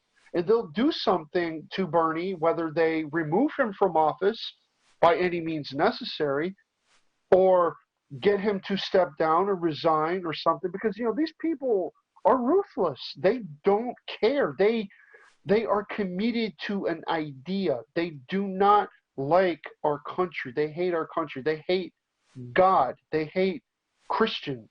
There's no other way to say it. And they will do anything to destroy Western civilization as we know it.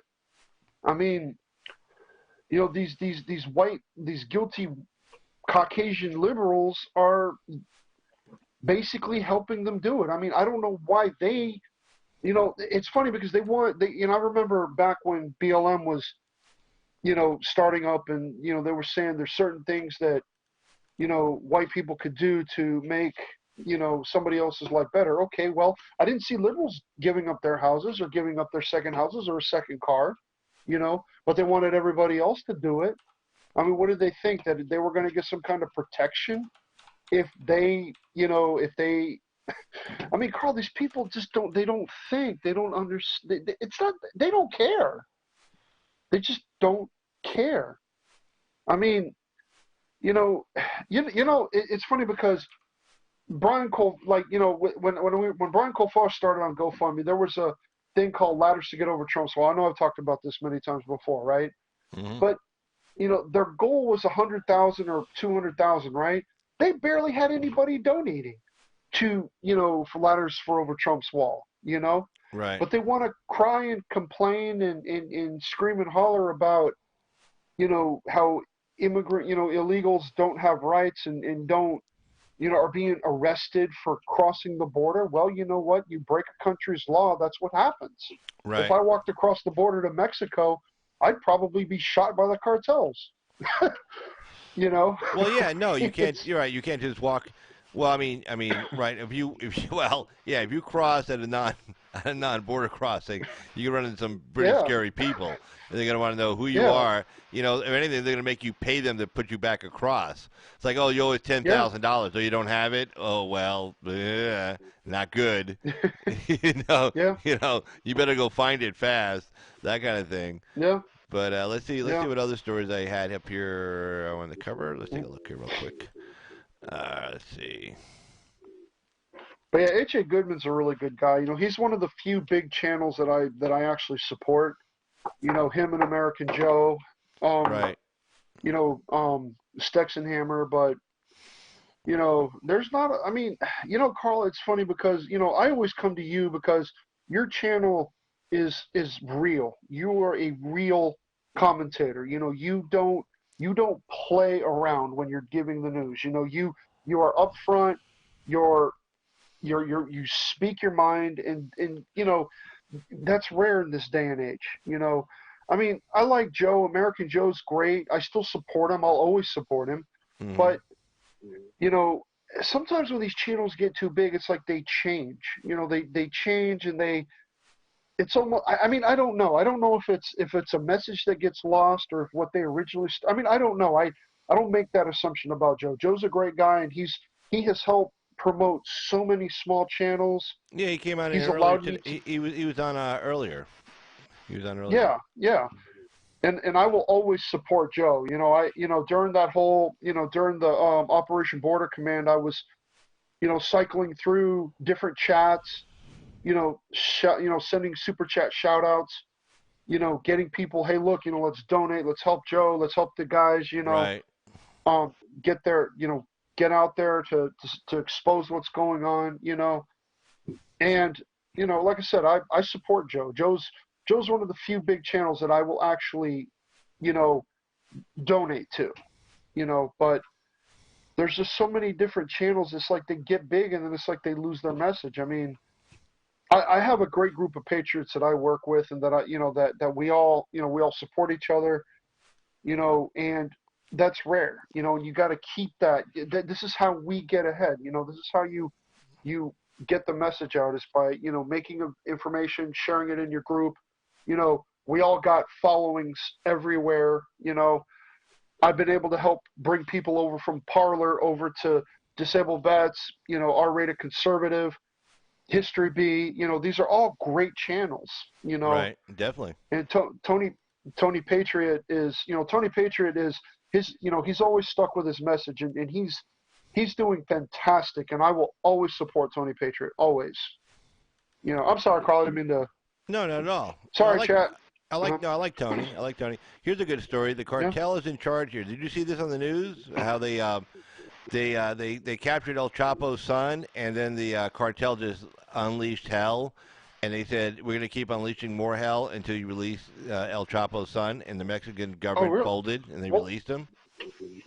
I heard that they had, I heard that there were some gun battles that were along the border, but I didn't really look into it. Yeah, the cartel took over an entire city, or entire town. Oh, really? And they said, yeah, we're in charge here, and they had automatic weapons, they had everything, and they just shut the whole place down. The Mexicans didn't really respond in a very coordinated manner, and the Mexicans caved, and they released the kid to stop so the cartels would release the town, if you will, and stop holding the Mexican government hostage. But yeah, it was pretty scary. So I mean, it was literally right across the border. But here, let's take a look at this story real quick. So let's take a look here. All right, the cartel is in charge here. Narcos overpower authorities to release El Chapo's son in massive show of force.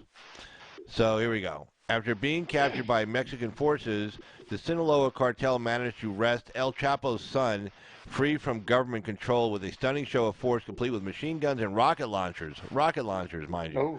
The events unfolded in the city of Chulacan on Thursday after troops captured the son of jailed drug lord Joaquin Guzman Loera, known as El Chapo.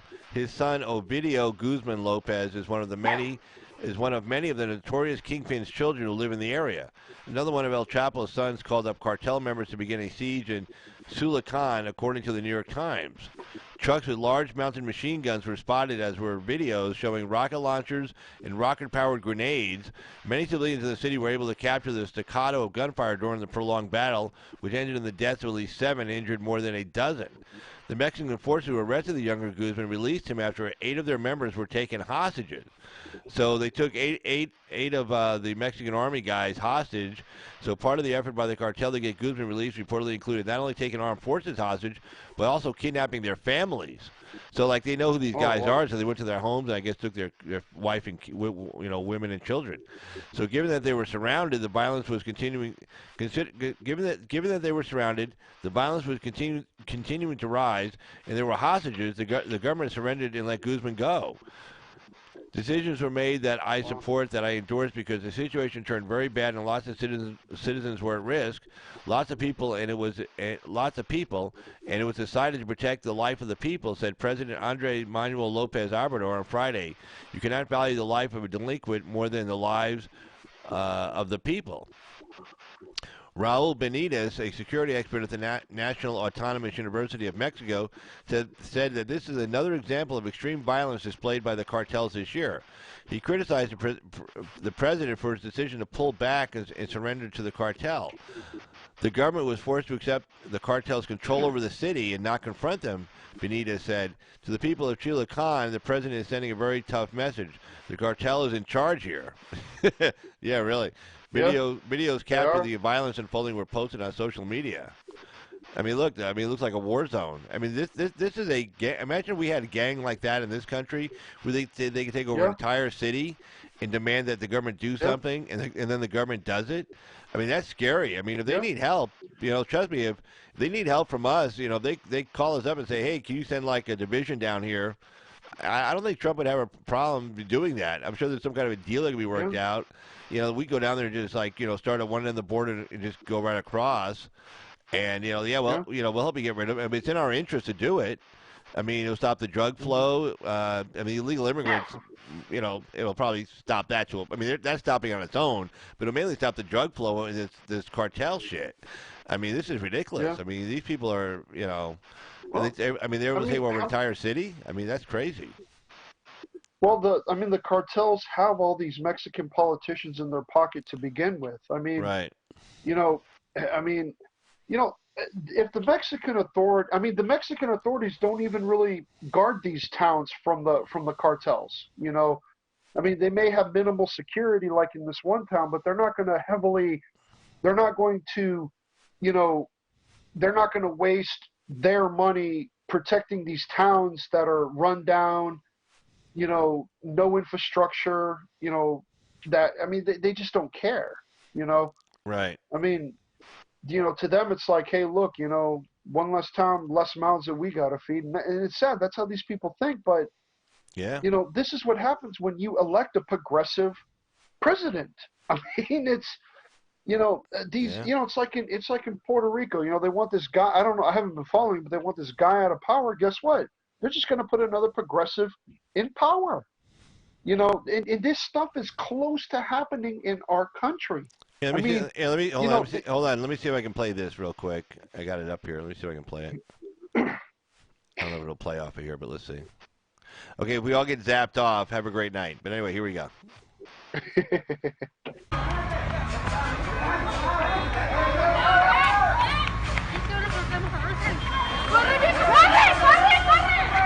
Métanse aquí. Ayúdame con la niña.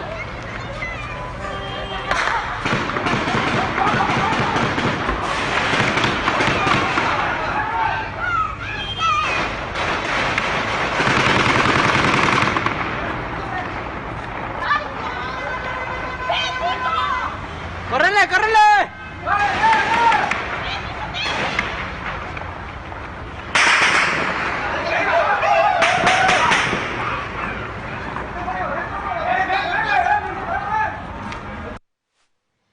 All right, let me see. And we're going to play this one here. Same thing, guys. We all get zapped off. Have a great night. But anyway, here we go.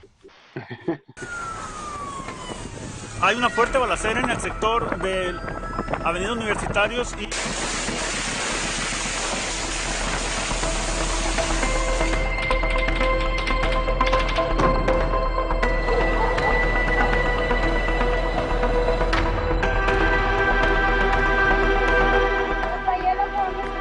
No, mi amor.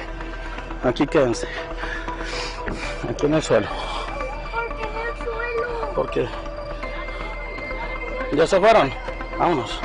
Hoy no, todavía sigue tirando balazos, güey. Aquí estábamos debajo de una...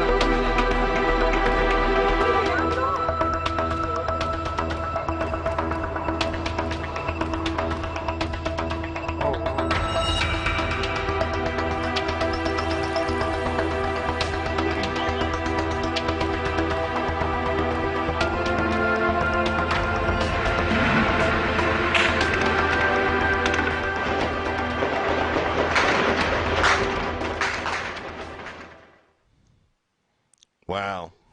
Pretty crazy, huh? Yeah, it is. My God.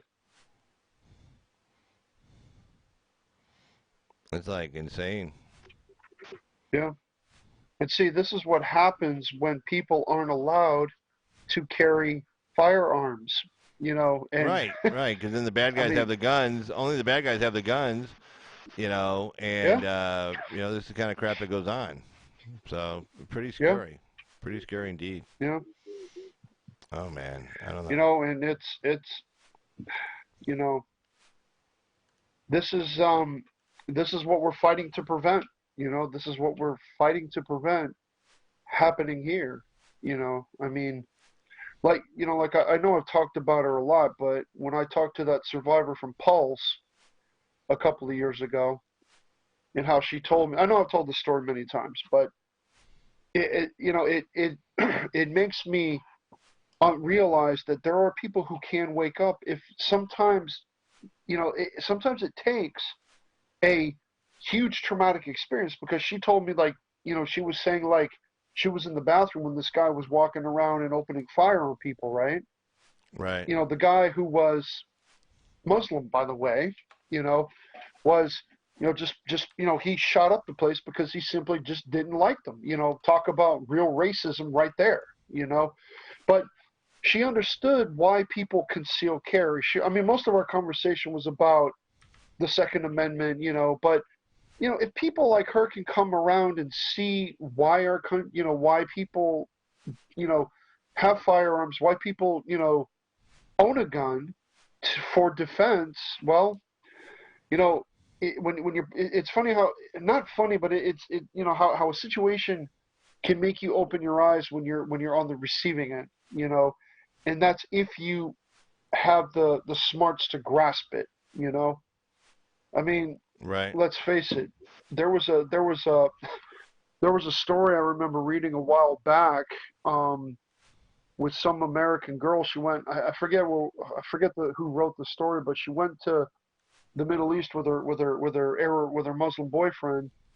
I guess she had experienced some harsh reality over there, what women go through on a day-to-day basis, and she came back here and she was still advocating for the same things that she experienced over there. So, I mean, I don't know, talk about mental disorder right there. You know, the society, the education system has created people who would rather run and hide, or negotiate with the bad guy in order to stay safe. If if if the people back during World War II, all those brave men and women who, were, like the women who flew the planes back, to and from the like from aircraft carriers. I forget what it was, but there's a thing in Georgia that was dedicated to them. They were working for free. I mean, these people put themselves in harm's way. If they had the mentality that progressives had back then, we'd all be speaking German by now. Right. Because Well, no, it's no, true. Victor Davis Hanson talks about that. He goes, kind of You know, the trials and tribulations these people go through today, they complain about so much. He goes, compared to, like, the guy storming the beaches at Normandy. I mean, here's yeah, gunfire coming right at you, and you're, coming off a landing craft vehicle, and there's people shooting at you, or the guys flying the bombers, the British flying the bombers over Germany, and going up, outnumbered, the kind of fortitude they had, the bravery they yeah, showed, and the kind of guts they had, and the sacrifice they made, the self-sacrifice. This generation, these last two generations probably, I mean, forget about it. I mean, they're like, oh no, where's my safe space? yeah, Trust me, I was back, I was back on college campuses back in the 80s, with Ronald Reagan and the Russians right in the middle of the Cold War, and we had the protests, better red, people were protesting saying better red than dead, I don't know if you remember that, but I mhm, mean that was a big thing. yeah, It's like, well, let's just get rid of nuclear weapons, and of course our response was, well, then they'll take us over, and of course then their response was their chant. Well, I'd rather be red than dead. Better. I'd rather just let the communists take us over than we're all dead in a nuclear explosion, nuclear blaze. And I'm like, well, yeah, my response was, well, better to, die a free man than to live as a slave. So, yeah, that yeah, kind of thing. So. I mean, but I mean, those discussions, but even when they were saying better red than dead, it wasn't like, I don't know. It wasn't like it is today. I mean, and it's funny because mhm, everybody says, "Oh well, you guys had discussions back then, but it wasn't like today. It wasn't intense because the topics weren't so intense." Well, hell, man, we were in the middle of the Cold War. Okay, we had a country yeah, over there that was, we didn't know how bad it was economically, but in our mind, it was at the height of its power. mhm, yeah. Well, it's like too, like right now we're kind of in a. I mean, right now what we're fighting is a culture war, an information war. We got, we're fighting big tech. It's like Axel said, we're winning the argument. Why do you think they're trying to shut everybody up? People who don't agree. The censoring. Conservative content, is online. You just got to know how to look for it. They don't Right. make it easy, but if you know how to type the words, see, that's why that's why I've always encouraged people to, if you're going to look for conservative content, go to a place like OANN and Newsmax, because 100% of their stuff is conservative content. So it's harder for the algorithms to ban what story you might be looking for, provided OANN or those conservative content creators or news organizations covered it. People just, people got to know how to do things. People got to know how to work around things. It's like when I make a post, I put a hashtag in there. Hashtags seem to help things get viewed. Right, I don't you were know. telling me that. Yeah, it seems like it works because I have people view my posts, and I wish I didn't have to post a one-liner all the time, but so be it if it gets the post echoed. But Right. people, come on, we can't just give up. Don't get frustrated because that's what they want.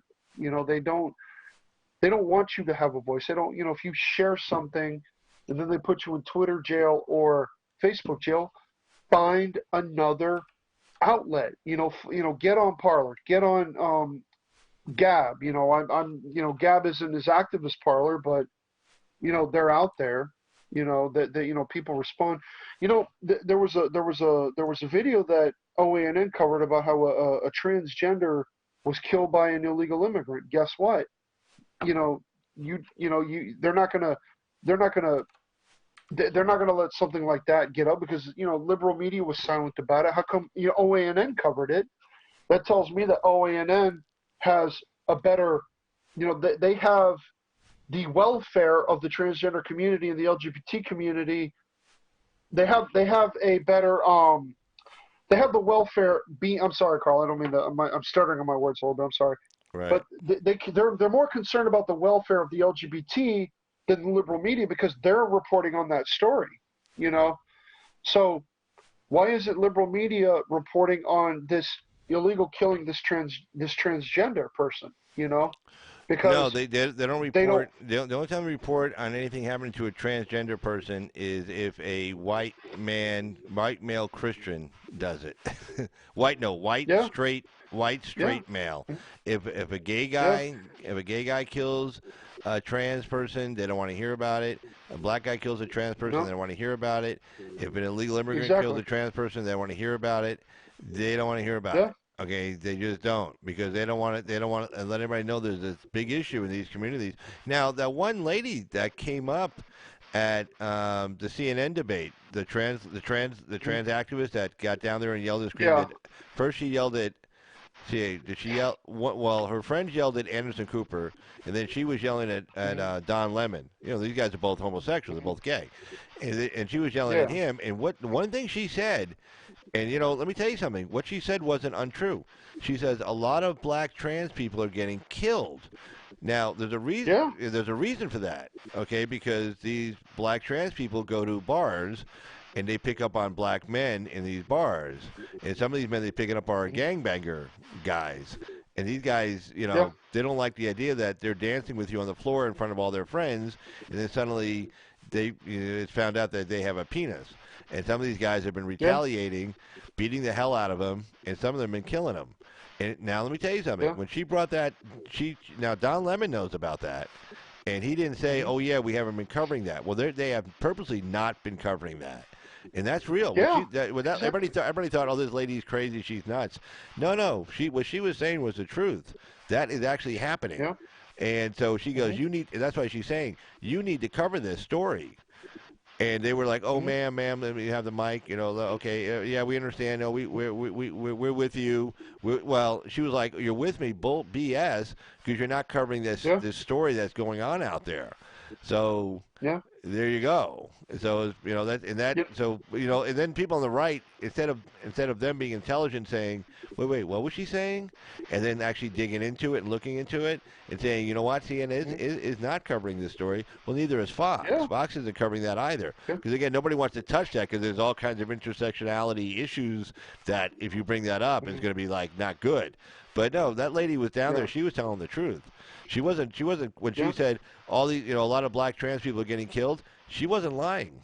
Okay, that is actually Yeah. happening. Just because it's not covered, like the old saying, just because the tree doesn't make any, nobody's there to hear the tree fall, didn't mean the tree didn't fall. It's just that didn't Yeah. necessarily make a sound because nobody heard it. Well, there are trees falling, out there, and nobody's covering it, but doesn't mean the trees aren't falling. Yeah. You know how many times it got echoed when I posted on Parler? One time. You know why? Because that's not something they want people to see. Right. So, and it's funny because when I upload a video on Parler, it used to show, I put a little description above the video, and then I would put the video, right? Well, guess what? It doesn't show the video anymore. It shows the link to where the video. You can still see the video, but you don't see the actual video on Parler. You just see the link. So, Oh wow. that tells me, yeah. I mean, it's like I said, it's censorship. Well, not censorship in a way that So people can't view it. So But wait, so who owns Parler anyway? Who are these people that Jack, are? it, Who? Jack Motzi, I believe his name is. Well, who is he? I don't. What I is think he? Let me see if I can find out. But I know he's the owner of Parler. But But wait, okay. You put a video specifically of what? Exactly what was it? it was the story of OENN covering the story of the transgender being shot by the illegal immigrant. Okay, and And it only got like Parler censored that. no, it's not Parler. I believe it's the Google. See, because when I downloaded the app from Parler, it was from the Google Play Store, right? Well, Yeah. whenever you download something, I mean, there's no getting around Google algorithms because when you download something from the Google Play Store, you're still subject to their algorithms Are in you their sure? search results. Are you sure about that? Because like if you go, are you sure? Because like if you like, obviously I go to DuckDuckGo, I get to them by Yeah. Google. I go to BitChute, I get to them by Google.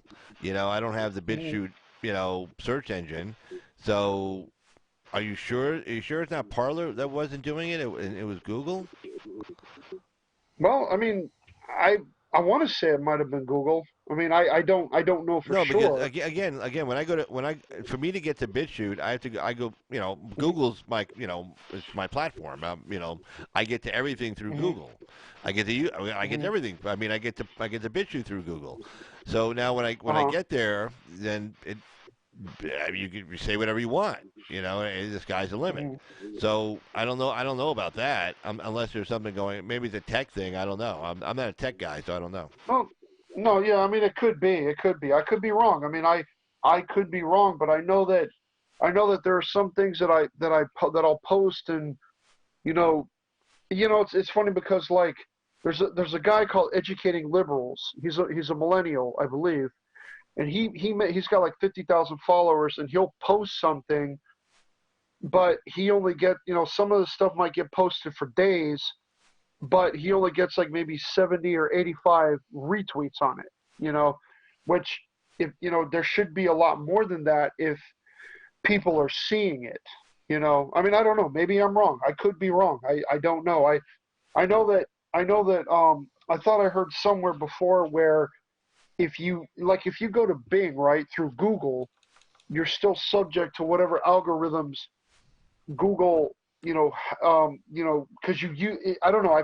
I'm not a tech guy to understand a lot of this much, but I've heard this said before, and I know that when I've gone to like DuckDuckGo and I try to find something like a conservative news story, I have to cycle through things just like I do with Google. So I mean, I don't know. Maybe I'm wrong. I could be wrong. I don't know. Well, maybe Parler took it down. Maybe Parler took it down. Maybe they didn't want it up. Yeah, it's possible. I mean, it's still there when I see it, but it's possible. Maybe Parler was the one, because I've made a couple of posts, that probably didn't, maybe they read it, I don't know, but I was literally asking Parler, look, left-wing trolls are starting to infiltrate Parler. So does this mean that you guys are going to sell Parler off to some Twitter, some organization that wants to ban conservatives? I mean, literally calling out those that created Parler. I mean, I don't know if they read it or not, but I know it's been echoed a few times. Well, most likely But that might be the guy's plan. I mean, look, the guy's plan is to get big enough where Twitter's smelling them coming up on them, and instead of having the competition, just buys them out, takes their name, buys their name, does a non-compete clause. yeah, 10-year non-solicitation, non-compete clause. They can never go on ever again and compete against them, and they pay them a bunch of money and they go away. I mean, that could be their plan. But why not? I mean, the guy's able to make a gazillion dollars. I mean, yeah. I don't know. I mean, we're a free market society. He can do it if he wants to. If he wants to sell out now, if Twitter uses like unfair trade practices against him, floods the zone or reduces advertising rates and stuff down to like $1 per ad, and this guy can't compete, and then he gets in a position where he's like almost bankrupt, and then they buy him out. Well, that's kind of like what Standard Oil would do. That's the Chinese do to us here in this country. So if they do something like that, then he could turn around and sue him. But if his plan is like, I'm going to get big enough where I'm kind of a threat to Twitter, and then here comes Jack Dorsey with a big briefcase full of money, and he says, well, I'm all for the cause, but hey, I can do more with this money to help out others than anything, so I'm just going to take my money and go. I don't know, but But anyway, tell you what, I've been on for about 2 hours now, so I'm going to go ahead and end the live stream for tonight. So let me just check right over here real quick. Let's see, getting back over here. Boom, there we go. All right, and then let me get back over here. Here we go. All right, there we go. Okay, and one more place. Nope. Okay. All right. So anyway, this has been our Saturday night, late night live call-in show. I want to thank the Great Informer. I'm still putting a great in front of your name because I like it. So he's known as the Informer, but I call him the Great Informer. So I want to thank the Great Informer for coming in and sharing the microphone with me this evening and doing the live video call-in. That was co-hosting tonight. That was really great.